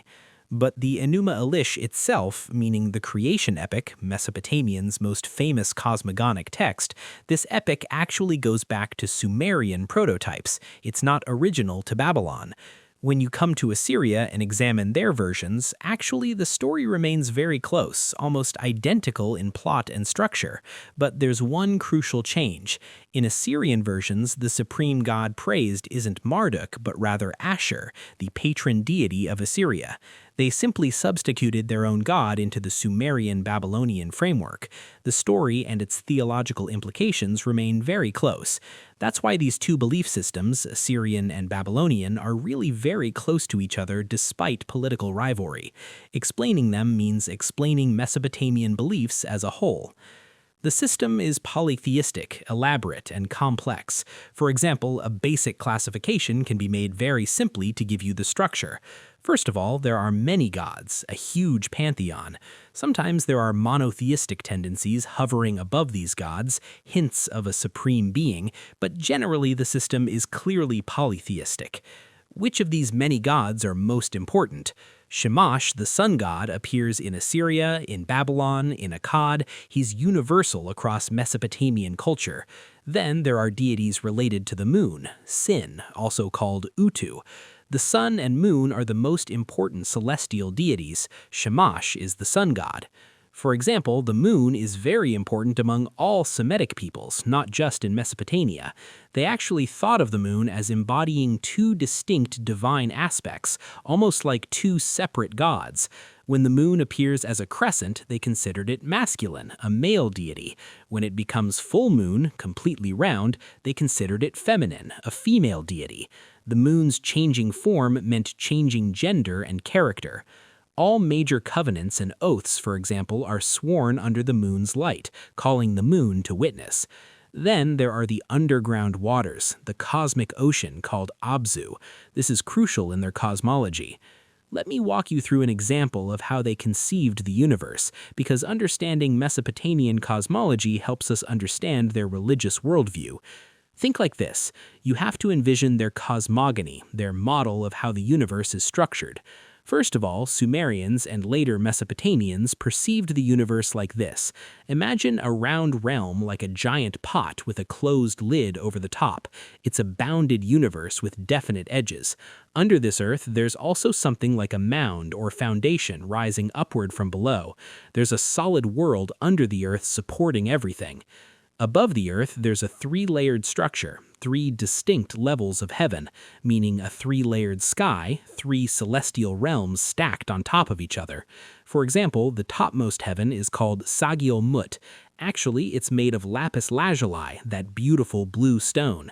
Lapis lazuli is very interesting in Mesopotamian thought, and it's actually one of the pieces of evidence suggesting Sumerians came from the east, from the direction of Afghanistan, because lapis lazuli among Sumerians is considered a divine stone, supremely holy. And lapis lazuli comes from only one place in the ancient world. It's mined exclusively in Badakhshan, in what's now Afghanistan. That's thousands of miles from Mesopotamia. The topmost layer of heaven is made of lapis lazuli in their conception. When you look at it from Earth, that's why when you look at the night sky, it appears deep blue, lapis-colored, because according to myth, they covered the dome of heaven with lapis lazuli stone. And so, those heavy stones don't fall down onto the earth below, they're clasped together, held in place through iron clamps or rivets connecting them. In that highest layer, the most powerful divine being sits enthroned, the god Anu. He's a rather abstract god, remote from human affairs, like the god of gods, the father figure. But he's very abstract, not directly involved usually. Sometimes his assistant deities help govern the cosmos, Enlil, the storm god, Ea, the wisdom god, and others. They also dwell in that highest layer, helping administer the cosmos. There's another layer in the middle, between highest heaven and earth. The middle layer, called Kirbet Shema, meaning second heaven. That's also covered with a slightly yellowish stone, somewhere between yellow and reddish in color. That layer is also clasped together, held rigid so it doesn't collapse onto the layer below. There are other important deities residing there too. For example, most of the astral deities live in the middle heaven, gods associated with constellations, with zodiac signs, Venus, and other planets, all those celestial phenomena. And then there's a third heaven, lowest and closest to Earth, made of jasper stone, in Akkadian Yashiku, the Yashik stone, that we know as jade or jasper. This layer closest to us, nearest to Earth, there too dwell important deities, particularly the sun god Shamash and the moon god Sin, and similar planetary or atmospheric gods who directly affect human life. So, first of all, the divine realms extend upward in this hierarchical structure, but there are also realms downward, below the Earth's surface. For example, on this Earth where we humans live, right here on the surface world, there are also a whole bunch of gods and spirits, mostly mother goddesses, nurturing deities of fertility and life. People sometimes talk about the Anunnaki. That term gets thrown around a lot. It's actually quite simple. No need to create elaborate conspiracy theories. For example, the Anunnaki are chthonic deities, gods of the underworld. Sometimes they're found below the earth in the realm of the dead. Sometimes they're found on the earth's surface or in that liminal space between. These are daimonic beings, ancestors who have become spirits, deceased ancestors who haven't fully departed. On the surface of the Earth, there's the cosmic mountain called Mount Mashu. Mount Mashu serves as an axis, a pillar carrying and supporting the entire universe from below, meaning it holds everything up so the heavens don't fall. And there's also the Halupu tree, the cosmic world tree. The Halupu tree is what we call the tree of life. Let's describe it that way. The tree of life, the axis mundi. What we know today as the Christmas tree tradition actually comes from that ancient concept, from that far back in time. The Halupu tree also functions as the structure that binds the entire universe together from top to bottom, connecting all the realms. It grows from the soil, its roots go deep into the underworld, its trunk rises through the surface world, its branches reach into the heavens. Then, when you descend below the earth, when you go down into the underworld, there you find the Abzu. This is famous in Mesopotamian mythology. It's the realm of the god Ea, also called Enki, and various Apkallu, or sages, dwell there. The Abzu is the cosmic underground ocean, the source of all fresh water, and Ea/Enki rules there. For example, in ancient Mesopotamia, and this connects to Gilgamesh, there's Enkidu, Gilgamesh's wild companion. Enkidu, of course, is more specifically a character in the Gilgamesh epic, the wild man who becomes civilized. But the name Enkidu very probably comes from a common etymological root with Enki, both connected to the earth and to primal forces. Ea and Enki are intimately related to everything underground, to the depths. For example, Enki is called a trickster god in scholarly literature, meaning he's the deity with the closest, most personal relationship to humans. He's accessible. He helps humanity. For example, according to myth, when the Great Flood was coming to destroy humanity, who warned humans to build a boat and save themselves? It was actually Enki who secretly helped. He told Utnapishtim, or in other versions the hero Atrahasis or whoever, build a boat, look, the flood is coming, save yourself and save the seeds of civilization. For example, Enki's position and character in traditional Middle Eastern culture is very similar to the mysterious figure of Hizr in Islamic mysticism and Turkish folklore. Hizr can appear suddenly in difficult times and help you when you're lost. Anyway, Enki being related to water, and the word Hizr also being related to water, according to many scholars, it comes from a root related to hydra, to greenness and flowing water. These are close themes to each other actually, probably distant echoes of the same archetype. Below the earth, in the watery depths, Enki is very dominant and powerful. And the waters he controls, the Abzu is the waters of the cosmic deeps, and it's the source of all fresh water, all life-giving water. The water, called Abzu, emerges onto the Earth's surface from springs, particularly from the Euphrates and Tigris rivers. That's why when you're going to perform any ritual in ancient Mesopotamia, you must absolutely use water taken from Abzu, meaning you must use water from the Euphrates or Tigris. And that means from certain sacred source areas and springs associated with these rivers, places where the Euphrates and Tigris emerge from the ground, or where they pour finally into the Persian Gulf or other sacred locations. These are understood as sacred waters coming from underground, from that cosmic ocean beneath the world. Priests would say, bring Abzu waters, and worshippers would perform ritual ablutions, washing completely in those sacred waters. The Abzu waters emerge up there from those special sacred places. The Abzu itself is also personified as a deity, a primordial being, but one now under Ea's control, tamed by the clever god. When the Great Flood happened in mythology, for example, what caused that catastrophic deluge was actually the Abzu rising up, the cosmic waters breaking through. So there's an incredible hierarchy of gods and also daimonic beings, intermediate entities, ghost-type beings, spirits called Ettenmuller and other names, a whole population of supernatural beings. Let me say one last crucial thing about Mesopotamian religion. For example, in Mesopotamia, and specifically in Babylon too, ancestor cult remains very important throughout their history. They perform an elaborate ritual called kispu, a ritual specifically for summoning ancestors, bringing the dead temporarily back to the world of the living. In spring periods particularly, they conduct ceremonies to bring ancestors' spirits to earth, rituals known by the name kispu or variations. Underworld-focused rituals and offerings happen throughout the year. But that kispu ritual is especially important because during that sacred process, elaborate feasts are prepared and given to honor the dead. Ancestors are actively tried to please, to appease. Everyone in the family comes together, the whole community participates. And after spending time with the living, receiving offerings and honor, the ancestors are ceremonially sent off, dispatched back to the underworld.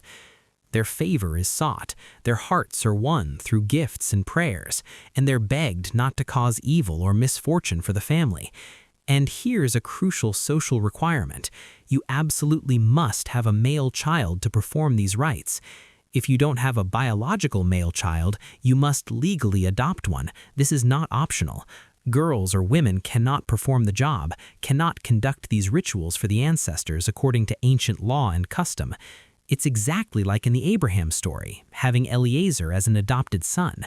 Because if you don't have a male child or an adopted son to perform rites after you die, the prayers and offerings required by ancestor cult can't be done for you by anyone.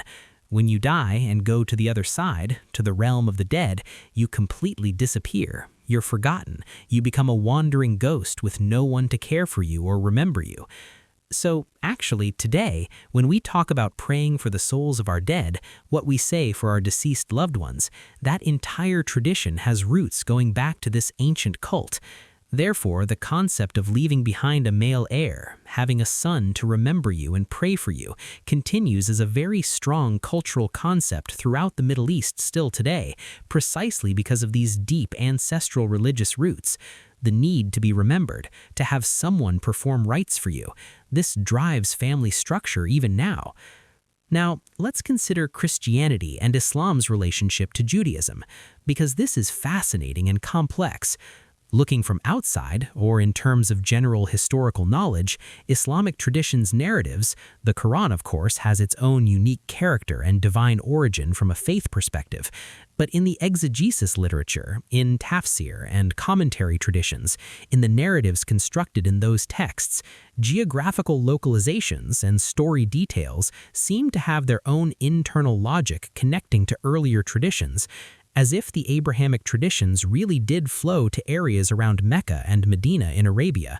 Abraham's children, or his descendants, these terms might also refer to tribes and peoples rather than just biological individuals. They might be concepts encoded as genealogy, or the text might point simultaneously to both a historical person and also to a larger symbolic concept. These patriarchal narratives are layered and multidimensional.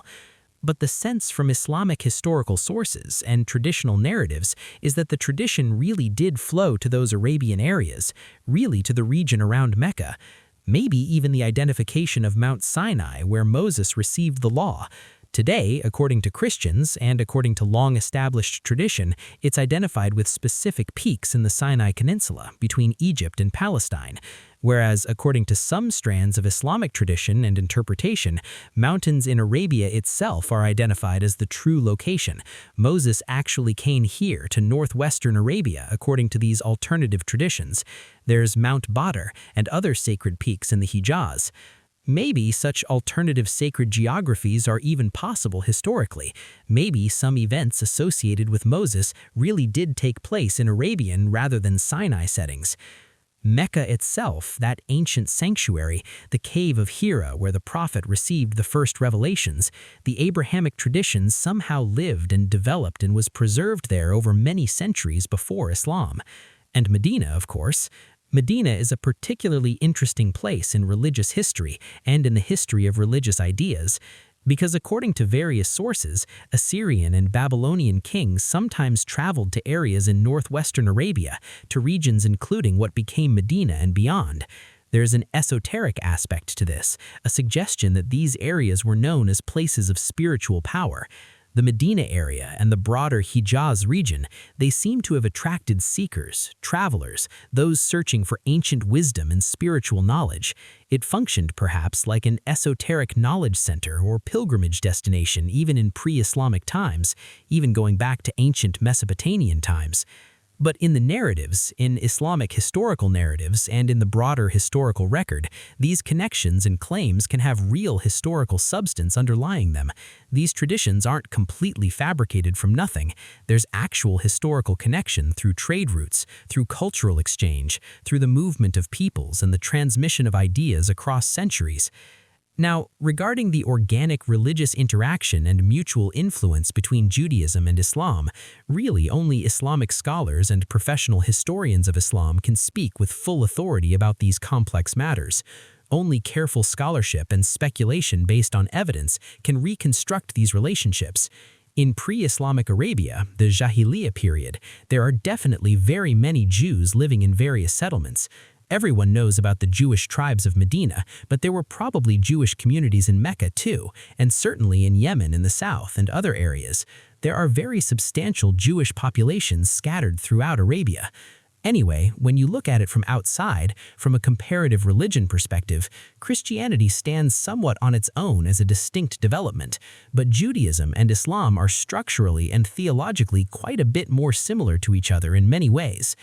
Here's the thing about Islam. In the sense of Islam as it's understood through exegesis and scholarly interpretation, as far as can be understood by someone who's not a specialized Islamic scholar, but as far as the structure is clear, the Quran has radically separated itself from previous traditions very dramatically. It really looks at the world and at religious truth from a completely different vantage point. For the Quran, Judaism and Christianity, yes, they're important as previous revelations, they're acknowledged and respected, but that work of earlier revelations has finished, it's complete. Now comes something new. Islam has its own completely different conceptual world, its own unique framework, a new paradigm, a completely revolutionary new paradigm in religious history. But when you look from outside at the developed religious systems, apparently, for example, looking at Islamic jurisprudence, at developed fiqh and Sharia law, or looking at tafsir exegesis traditions, of course, Islam in its legal and exegetical structures resembles Judaism quite significantly. Especially regarding Talmudic legal reasoning and methodology, there are remarkable similarities in how arguments are constructed and how precedents are used. There are definite similarities regarding many practical ritual applications. Both religions have comprehensive legal systems, elaborate sharia or halakha governing every aspect of life. For example, there's no such thing as Christian sharia in the same sense. Christianity developed very differently, emphasizing faith over law. Then, for example, some specific mitzvot, commandments in Judaism. In Islamic exegesis, we have a category of interpretation called narration-based and critical analytical exegesis, riwaya and diraya. These are somewhat similar to Jewish hermeneutical methods. And of course, in our narration-based exegesis traditions, we explicitly identify something called Israeliyat, meaning material derived from Israelite or Jewish sources. There was an excellent scholarly book published by the Turkish Diyanet, the Directorate of Religious Affairs, titled Islam's Israeliyat, or Israeliyat in Quranic Exegesis, examining this phenomenon carefully. For example, Jews and Jewish traditions have definitely also influenced Islamic exegetical literature somehow, contributed material and interpretive frameworks. This is completely normal and natural because these communities lived together for centuries. Sometimes they're neighbors and friends, sometimes they're in conflict, but always interacting, always influencing each other in complex ways. It's all part of one great Abrahamic tradition. Everyone attributes themselves to Abraham anyway, claims that spiritual ancestry. But the fundamental structure of the Quran as a text is very different from the Bible, radically different in its Arabic language and its unique literary character. But of course, Islam as a historical religion and culture is much more modern chronologically, coming after and building on previous revelations, much more modern. But apparently, when you look at the developed traditions, there really are such deep structural similarities between Judaism and Islam. Now let's consider Eastern religions and beliefs, because while all of this is happening in our relatively narrow Middle Eastern region, of course there are other profound religions elsewhere in the world. In terms of monotheistic religions specifically, why haven't they formed or spread as effectively in other regions as they have in the Middle East? Why have Indian and Chinese and other religious traditions remained more regional rather than spreading globally the way Islam and Christianity have? Actually, Hinduism and related Indian traditions have been studied quite extensively, and Hinduism is very impressive intellectually and spiritually when you examine it carefully. At the conversation's beginning, it was mentioned, this is partly a matter of perception and attention, because the world's geopolitical center and its intellectual focus is currently here in the West, in Europe and America and the Middle East. But if the world's center of gravity shifts to India in the future, as it may well do given India's rising population and economic power, we'll all start talking much more about Hindu philosophy and Indian religious traditions. For example, in India, there's already not one religion, but rather 1,000 religions, countless sects and schools and traditions. But, for example, among them, Hinduism alone in its classical forms, and even more so in some modern reform versions, has definite monotheistic tendencies. It's an incredibly sophisticated belief system with profound philosophy. And, for example, looking at Islamic Sufi culture, especially early period Sufism from around 800, 900, 1000 CE, or maybe even late period too, continuing into medieval times, there are incredible parallelisms with Indian mystical traditions, remarkable similarities in concepts and practices. The Upanishads, for example, when you read the Upanishads, those profound Hindu philosophical texts, they articulate ideas, without getting too deep into technical details, but let me mention one key concept. For example, they teach, there exists an Atman, the individual soul, and there exists Brahman, the universal soul. Brahman is the universal oversoul, the cosmic consciousness, a reality difficult to reach or comprehend through ordinary consciousness alone. But Brahman has a counterpart manifestation in every single being in existence. That individualized spark is what's called Atman, your life force, your true self beyond ego, your spiritual essence. Your spiritual ideal, according to this philosophy, should be this: to purify the Atman inside you, to strip away illusions and false identifications, meaning ultimately to discover and realize your identity with that universal divine reality, to experience that you and God are fundamentally one. Now, when you look at it theologically and comparatively, this Upanishadic doctrine evokes very powerfully the Islamic mystical concept of Wahdat-i Wujud, the unity of being. Not necessarily saying that one tradition directly influenced the other in a simple linear way, just emphasizing those remarkable similarities, those parallelisms that suggest either common mystical experiences or actual historical influence. Over time and across geographical space, mutual influence between Indian and Islamic mysticism is actually quite natural and well documented. Living in overlapping geographies, sharing trade routes and ideas, some cross-pollination of spiritual practices and concepts is completely normal and expected. If one day the world's political and cultural center shifts to India rather than remaining in Europe and America, if we're still alive and teaching then, discussions would focus on Hinduism and Jainism and Buddhism as central topics. For example, is there a significant difference between Brahmanism and Hinduism? There definitely is. Brahmanism represents Hinduism's earliest historical period. The Aryans, that Indo-European people, invaded or migrated into India, and the period they formed and dominated Indian civilization, roughly from 1500 to 1000 years before the Common Era, that's the period scholars call Brahmanism. The religion during that period, the Vedic religion. From the Middle Ages onward, around 300 to 400 years into the Common Era, Brahmanism evolves considerably further. It even gets influenced somewhat by Islam after Islam's emergence and spread into India, absorbing new ideas. And this evolved religion becomes what we now call Hinduism, classical and medieval Hinduism. For example, there are graduate theses being written on fascinating topics in this area. One excellent study examined the Rishi movement in Kashmir, a beautiful example of religious synthesis. This mystical Sufi movement, the people of Kashmir, you should understand, are historically and originally authentic Hindus, indigenous to that region, long before Islam entered Kashmir. But from around the 1400s CE, through a remarkable figure, a Hindu-born Sufi mystic known as Nuruddin Rishi, a profound Sufi spiritual movement begins taking root in Kashmir. Nearly all of the local Hindus gradually become Sufis within Islam through this peaceful conversion, and they're inevitably influenced by their Hindu background even as they embrace Islam. But of course, it's essentially a Sufi-oriented movement, mystical rather than legalistic.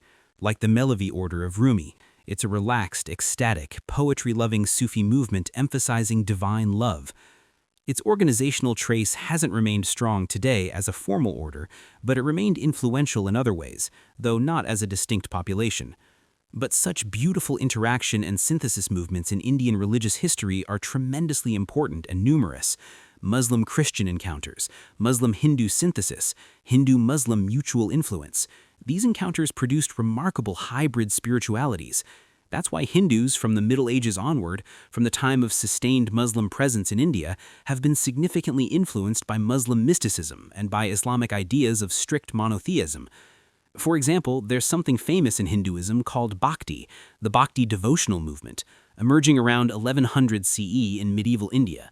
Very probably this passionate devotional approach represents the influence of Sufis who were active in India during that period. That Bhakti movement added something transformative to Hinduism, intensified certain tendencies. It emphasizes more the concept of unity of being, of passionate love for the divine. Actually, this devotional impulse exists in Hinduism's ancient essence too, in texts like the Bhagavad Gita, but the medieval Bhakti movement influenced popular ritual practice enormously. That's why Hinduism and India constitute a complete world unto themselves. Maybe one day in the future we can devote extensive discussion to that vast topic. Now, let's turn to China and the Far East. When you travel north from India, there are other religions resembling but also not quite resembling Hinduism in significant ways. Those influences, how does that cultural transmission happen? When you go north into Nepal and such regions, or when you reach China, in China today, China's indigenous native belief is actually what we call Sinism, which is still actively practiced today. About 150 million people or more are still practicing Sinists, following traditional Chinese folk religion. It's very old, very archaic as a belief system, classical animism at its core, incredible emphasis on belief in natural elements and spirits, pure animism in structure. But of course, in China, from around 500 years before the Common Era, several transformative philosophical and religious movements emerged that changed Chinese civilization. One of them is Taoism, one is Confucianism, one is legalism, one is Moism. These four major movements or schools of thought. And also Buddhism, though Buddhism arrives a bit later from India but profoundly influences China once it arrives. These four indigenous movements plus imported Buddhism, that figure often referenced, the fat, laughing man people think of, that's actually the Chinese version of the Buddha, the Maitreya Buddha, or the Laughing Buddha. China is very interesting as a civilization. In my opinion, all of these traditions are fascinating. One day we could devote entire discussions to China alone. Let me say this much. Modern China's communist system, its bureaucratic structure, even in Mao Zedong's Cultural Revolution around 1969 to 70, that traumatic period, definitely the influence of ancient legalist political philosophy exists very strongly in China's modern governmental structure and political culture. And in traditional morality and social ethics, Moism has had much influence on shaping modern China's communitarian values. In modern China's mystical and spiritual dimensions, Taoism and Buddhism remain influential for those who practice. That's why to genuinely understand modern China at a deep level, you absolutely must look at and study Taoism, Moism, legalism, Confucianism, and Chinese Buddhism. But in my opinion, lately, China's getting more and more aggressively capitalist economically, and there's an interesting ideological relationship between that market capitalism and ancient legalism's pragmatic power politics. Legalism as a philosophy is this, briefly. It emerged around the time of China's first emperor, the Qin Emperor. He died around 210 years before the Common Era. Around that period and just before, in the Warring States period, there's Taoism developing in China, there's Confucianism teaching ethics, and a bit of Buddhism beginning to arrive. But around 200 years before the Common Era, when you reach that violent unification period, a few more philosophical systems emerge or gain prominence in China. One of the most important is legalism. Legalism is somewhat like Western mercantilism in economic thought, and even more like Machiavellian pragmatism and opportunism in political philosophy. Legalist thinkers teach this ruthless doctrine. Political powers, states, no matter what their proclaimed ideals, can and must do absolutely everything necessary to survive and maintain control. The end justifies any means. But of course, in the West too, this isn't unique. This is very classical political realism. When you read Machiavelli's The Prince, you've essentially read legalist philosophy. The essence of legalism is amoral, pragmatic power maximization. Moism teaches something very different. Actually, one important side of Chinese civilization embodies this alternative vision. Moism envisions a single unified country where all people can live together harmoniously, drawing from the collective wisdom of Chinese civilization, one state, and emphasizing equality of all people, though this equality means equality in austere simplicity, let's say, equality in modest living. Exactly, that's why in Mao's Cultural Revolution, that Moistic communitarian influence definitely exists in the ideological background. In Maoist ideology, probably Maoism as a distinct adaptation. Then perhaps even etymologically, maybe the very word Maoism might have distant connections to Moism, though that's speculative. Now let's compare Eastern versus Middle Eastern religions more broadly, because this reveals something profound.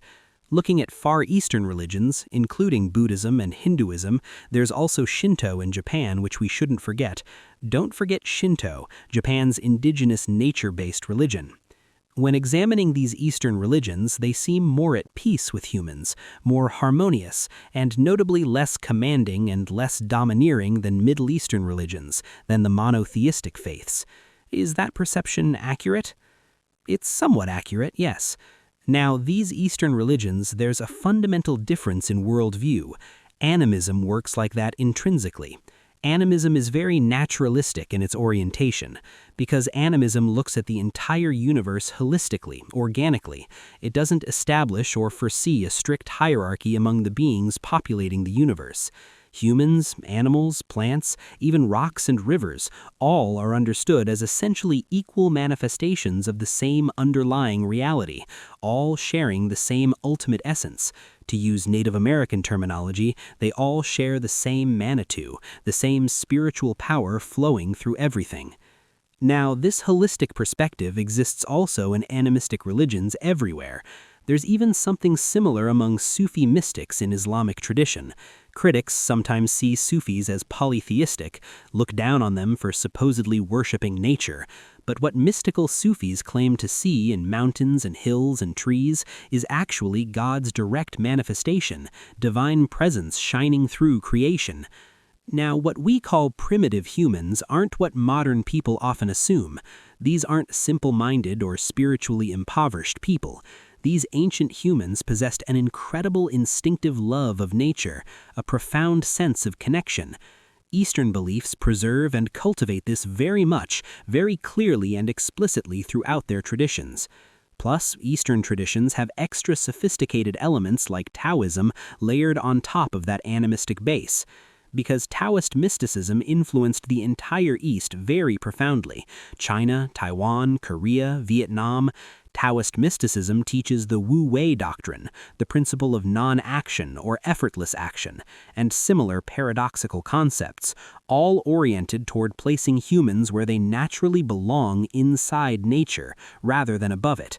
The goal is harmony, flowing with the Tao rather than struggling against natural patterns. For example, Japanese Zen Buddhism, which is the distinctively Japanese development of Buddhism blending with native Shinto, operates exactly this way. Zen teaches that humans are simply somewhere in the vast universe. Let's just place ourselves accurately at that point without grandiose claims. Understanding what we truly are is what's important, accepting our actual nature and position. And of course, Eastern geography itself shaped this worldview. For example, China's landscape is actually quite fragmented. Don't be misled by China's eventual creation of vast empires. The imperial state reaching its height in the Middle Ages, in the Tang Dynasty, or early periods under the Qin Emperor. Normally, in China's pre-imperial ancient geography, people couldn't easily establish such centralized empires spanning huge distances. Populations were scattered, living isolated in mountain valleys and hills, developing separately. People lived primitively in dispersed communities. But Mesopotamia's geography isn't like that at all. In Mesopotamia, you can walk, you can travel, you can march an army all the way across flat river valleys to the other side of the world, practically. Now, these Eastern peoples developed in harsher and more fragmented geography. Flat, open geography produces one type of culture, language, and worldview. Mountainous, isolated geography produces completely different cultures and worldviews. Eastern geography is harsh and compartmentalized. But Middle Eastern geography, living in deserts and river valleys, living in that exposed environment, you're almost forced to develop feudal hierarchical structures for survival. Without organized warfare and conquest, without strict social hierarchy, nothing productive happens in that environment. That's why actually, specifically for Mesopotamia, and then for the religions emerging from Mesopotamia, Judaism made a crucial break, somewhat traumatically. For example, you can see this clearly in Judaism's development. By elevating humans decisively above nature, by giving humans dominion over creation, they removed humans from where they naturally are situated within nature's web. That's why Judaism represents a bit of a traumatic existential break from older nature-based religions. But most ancient Mesopotamian beliefs before Judaism were actually more like Eastern religions in their naturalism. The situation in Christianity and Islam is somewhat different, somewhat more nuanced. In Islam, especially in the Sufi mystical context, that communication between universe and humans, that relationship between nature and humanity is actually very well balanced and beautifully articulated. Sufism emerged historically after Islam's eastward expansion and interaction with Persian and Indian mysticism, especially when we talk about medieval Sufism flourishing under Persian influence. Christianity also has a rich mystical vein in its contemplative and monastic traditions, but Judaism in its formative period traumatically separated humans from nature and really exposed or elevated humanity, as if the entire natural world became amenable to humans' command and exploitation, created purely for human benefit. That's why I believe beyond Iran, east of Persia, religious sensibilities are very different, completely different in fundamental orientation. Now let's examine anti-Semitism through history, because this is important for understanding religious conflict. Looking at the historical process, especially in modern times in ways we very clearly see and remember, there's been systematic exclusion directed against Judaism from practitioners of other Middle Eastern religions, and often violent hostility toward Jewish peoples as a group. Today, we often perceive this as if radical Islamists are uniquely anti-Jewish, but actually Christians' historical anti-Judaism is far more deeply rooted and far more extensive than Muslims' anti-Judaism ever was, and as we saw horrifically in recent history in Nazi Germany, but occurring much earlier repeatedly in France, Holland, Spain, and many other places throughout Europe over many centuries, there's been persistent anti-Jewish prejudice and violence. Christian anti-Semitism has an extremely long and dark history. What's the religious basis of this persistent hostility? Why are Christians first, and then Muslims to a lesser extent, somewhat distant and reactive toward Judaism? Why are Christians in particular so much more radically and violently anti-Jewish historically? Does this have identifiable historical causes beyond just theological disagreement? There definitely are causes, multiple factors. There's a psychological aspect and also broader sociological structural factors. For example, let me explain this.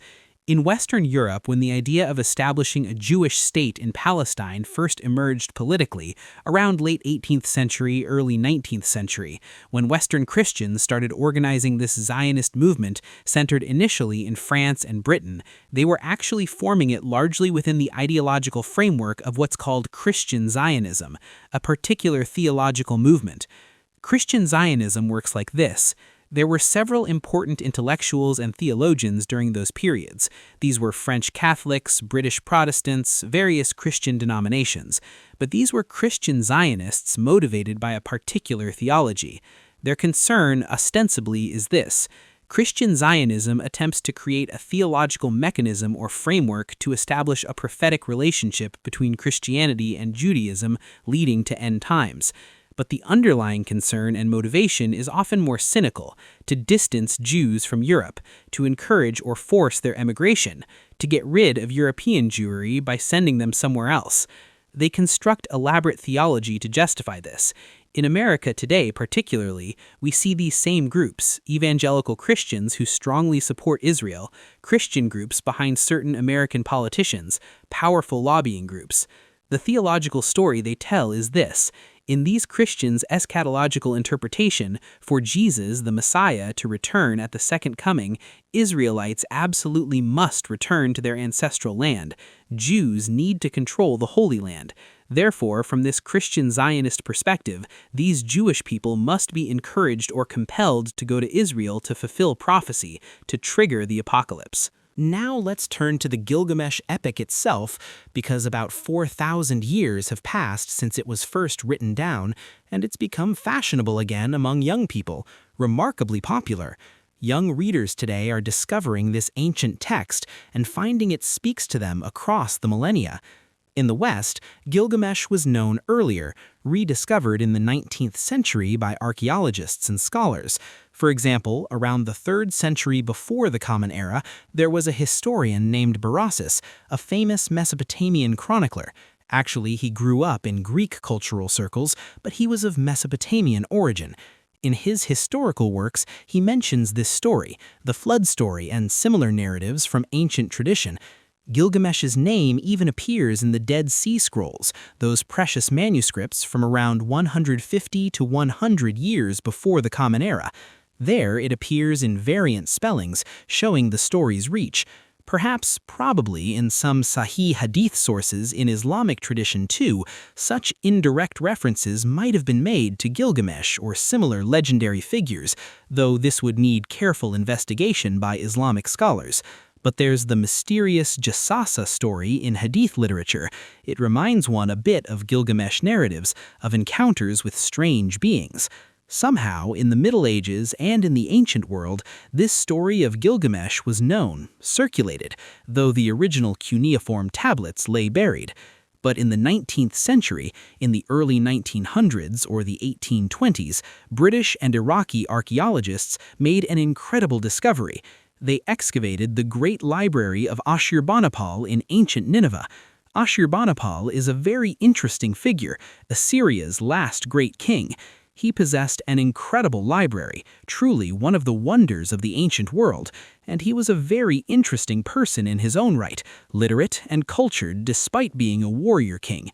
A treasure trove of texts was found, thousands upon thousands of cuneiform tablets.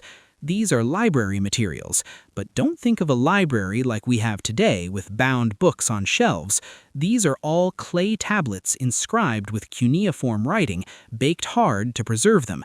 Cuneiform texts, some in Babylonian, some in Assyrian, some in Akkadian, even some in Sumerian. Literally thousands, tens of thousands of tablets were unearthed from this single palace library. When scholars began to read a significant portion of these ancient texts, they discovered among them were flood narratives, were ancient epics, were the stories of heroes and gods. There are Sumerian versions of Gilgamesh stories, the earliest dating to around 2,000 years before the Common Era, but the stories themselves certainly go back earlier into oral tradition. The earliest Sumerian texts preserved 5 separate Gilgamesh stories, 5 distinct episodes or adventures. Second, what scholars call Old Babylonian versions, dating to around 1900 to 1700 years before the Common Era. Old Babylonian represents the second oldest written tradition. Then came Middle Babylonian versions, from around 1500 years before the Common Era. For example, translations of Gilgamesh into Hittite and Hurrian languages in various dialects exist from this period. These were found in Anatolia, in the ancient Hittite capital at Boğazköy. Fragments of texts in Akkadian, Hittite, and Hurrian have all been discovered, showing how widespread these stories became. This Middle Babylonian period saw Gilgamesh become very widespread across the entire Near East. And finally, the Late Babylonian period, or what we call Standard Babylonian. This is the main text that scholars work with. The version being translated and studied most intensively today is this Standard Babylonian. Because before Standard Babylonian versions were discovered, the main coherent text found in Nineveh is actually this Standard Babylonian recension, and Standard Babylonian texts date from around 1,000 years before the Common Era, perhaps as late as 700 years before the Common Era, compiled in those centuries. The Standard Babylonian text is written on 12 tablets, each containing nearly 300 lines of poetry. The oldest complete collection we have is in this version. In other earlier texts, Gilgamesh's various stories and adventures are somewhat disconnected, separate episodes. In Old Babylonian, they're collected together but still somewhat episodic. In the classical Standard Babylonian sense, for example, translations people read in modern English or other languages are very probably based on the Standard Babylonian version, occasionally supplemented with Old Babylonian fragments. The most well-known version is the Standard Babylonian one anyway. That's why the Standard Babylonian version is considered the most important for understanding the epic as a unified work. It was found in Nineveh, and then in other places too, piece by piece, fragment by fragment, in Anatolia and throughout the ancient Near East. Actually, you could genuinely call this that ancient period's bestseller, the most popular and widely read literary work of its time. There are several reasons for the immense popularity of Gilgamesh, and they're quite fascinating. First, there's a powerful ideological aspect, starting from the Third Ur period, the last great Sumerian dynasty in the Middle East, flourishing around 2000 to 2200 years before the Common Era. All Sumerian kings from the Third Ur period onward always claimed to bring themselves from King Gilgamesh's lineage. They traced their legitimacy back to him, and the Akkadians who came after essentially continued this tradition of royal ideology, because Gilgamesh functions as the ultimate hero prototype, the ideal of kingship. Even though in the story he evolves from being somewhat of a tyrant, a bad ruler, to becoming a good and wise king, ideologically Gilgamesh provides legitimization and legitimacy for kings throughout Mesopotamian history. It's similar to how Genghis Khan functioned in Central Asian history, a founding figure to whom all later rulers wanted to connect themselves. In all the great rituals performed in Mesopotamia, like the Akitu New Year festival or similar state ceremonies, Gilgamesh stories were definitely recited and enacted, and kings ceremonially presented themselves as the new Gilgamesh, the living embodiment of that heroic ideal. This aspect of political legitimation is very important for understanding why this text was copied and preserved so carefully. Let me address one more curious question people sometimes ask. What is Sodom and Gomorrah? Was there really such a place historically? Honestly, we don't know with certainty. When you look at the information preserved in Tanakh, in the Hebrew Bible, there's definitely a place called Sodom and Gomorrah described. According to the biblical account, there were immoral relationships there, various violations of hospitality and sexual ethics, general wickedness and immorality. And God strikes that place with fire from heaven and destroys it utterly. The prophet Lot is warned to flee with his family. You know the famous detail, even Lot's wife, looking back, becomes a pillar of salt, which is actually a very archetypal detail, a motif appearing in mythologies worldwide. Is there such a historical place or not? We genuinely don't know. But the holy texts, the Bible, says there was definitely such a place. But as an archaeological location that can be identified with certainty, such cities around the Dead Sea couldn't be found, or definitively identified as Sodom and Gomorrah through excavation. This might represent a reflection of very old mythological archetypes and disaster memories being encoded into the scriptural text. But it's certainly possible. Such a catastrophic phenomenon, perhaps an earthquake, perhaps a volcanic event, perhaps a meteor strike, might genuinely have been experienced historically in that region. So is it completely fabricated as a moral parable, or does it preserve some historical memory? Honestly, I don't know.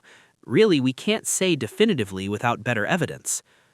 Finally, let me return to Göbekli Tepe and reflect on what it means for religious history. There's a story worth sharing.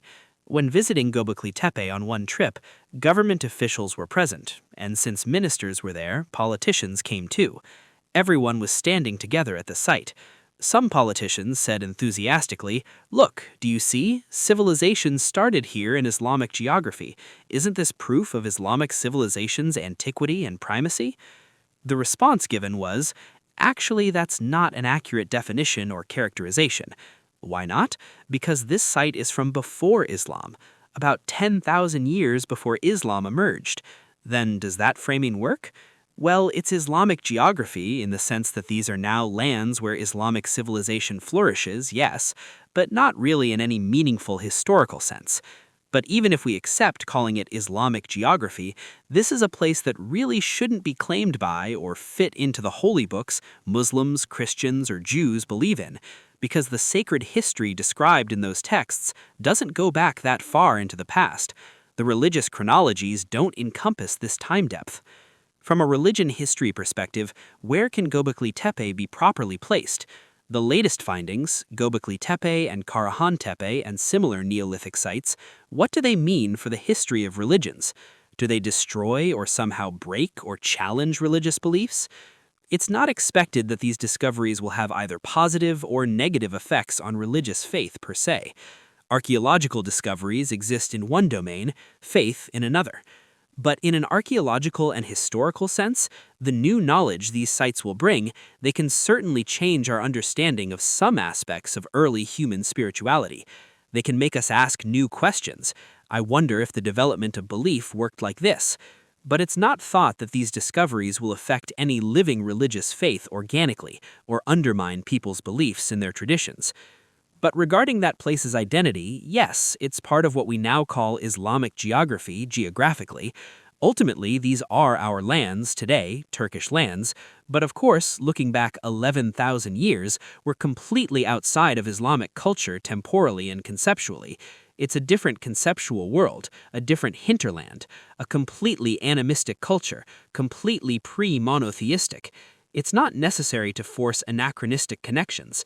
Starting from Göbekli Tepe, there are many extraordinarily important archaeological works scattered all across the world's geography, sites equally ancient in China, in India, in Africa, in Europe. Therefore, trying to categorize Göbekli Tepe conceptually as belonging to any current living religion wouldn't make historical or scholarly sense. You can't honestly stick it to any current religious tradition. There's no such legitimate connection across that vast temporal and cultural gulf. In the classical religious sense, what Islamic tradition calls the Jahiliyyah culture, the age of ignorance before revelation, let's use that traditional terminology simply as a chronological marker without pejorative intent. What we call, from a scholarly perspective, polytheism or animism, these are among the very earliest belief systems humans developed as they became conscious and tried to understand their place in the cosmos. Before even those relatively developed systems, were there other beliefs, even more primal ways of relating to the sacred and the mysterious? Absolutely, there must have been earlier forms, but we simply don't know them. Being an honest historian means being very clear about the limits of our knowledge. You cannot and should not talk responsibly about things without solid historical material, without evidence you can actually examine and test. This has been a comprehensive journey through more than 10,000 years of human religious thought and practice, from the earliest evidence of belief at Göbekli Tepe, through the development of animism and ancestor cults, through the great civilizations of Mesopotamia and their elaborate mythologies, through the founding of Judaism and its daughter religions, Christianity and Islam, and finally to the rich and different belief systems of the Far East in India and China and Japan.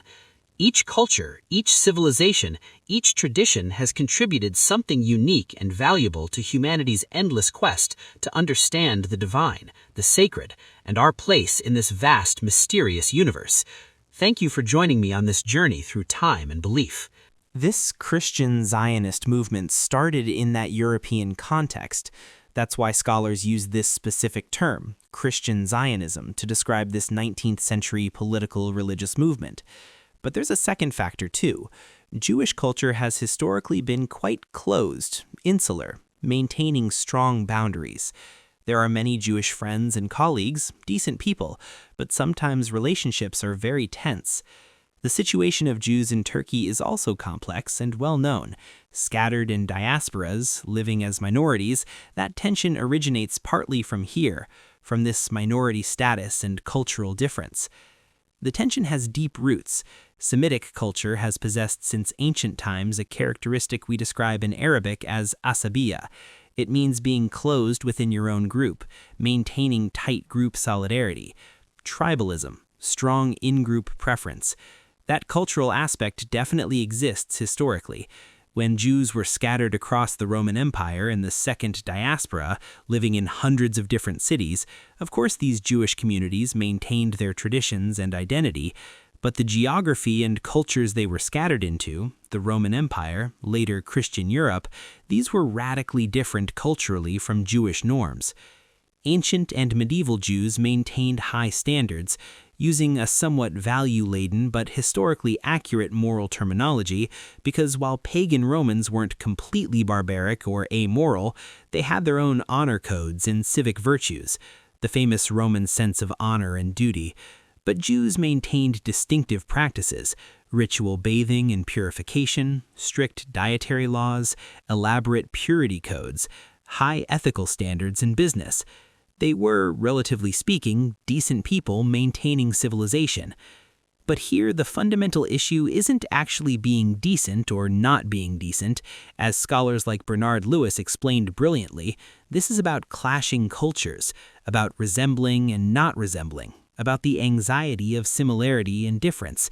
the problem of the other who is almost like us, but not quite.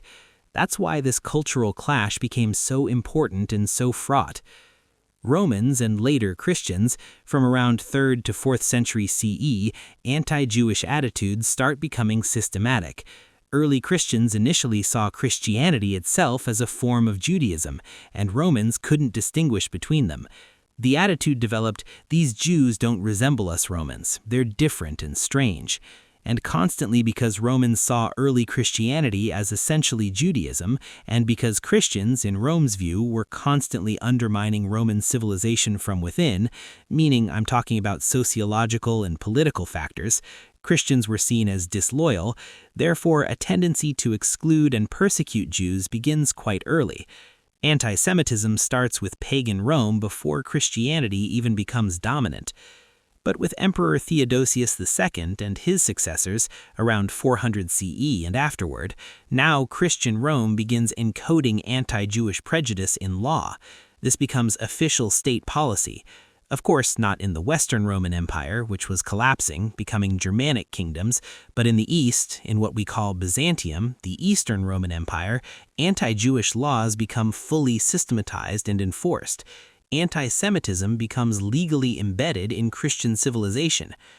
For example, during the Crusades, many thousands of Jews were massacred by Crusader armies marching through Europe toward the Holy Land. For example, to understand sociologically the Sabbatean movement in the 17th century Ottoman Empire, that messianic movement that disrupted Jewish communities, even though it seems like internal Jewish theology, you have to see the influence of horrific pogroms perpetrated against Jews in Eastern Europe in the early 1600s.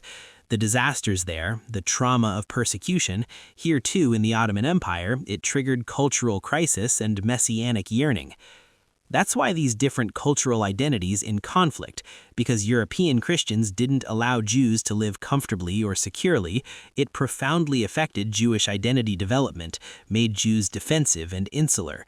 But some enlightened Jews recognized this dynamic. In the 18th century, the Haskala Movement emerged, around 1700s.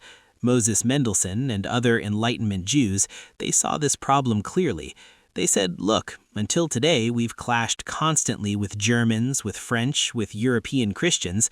I think we should modify our approach, reform our traditions somewhat, revise and modernize, set aside some particularistic Jewish traditions, adapt more thoroughly to European culture, and become part of it.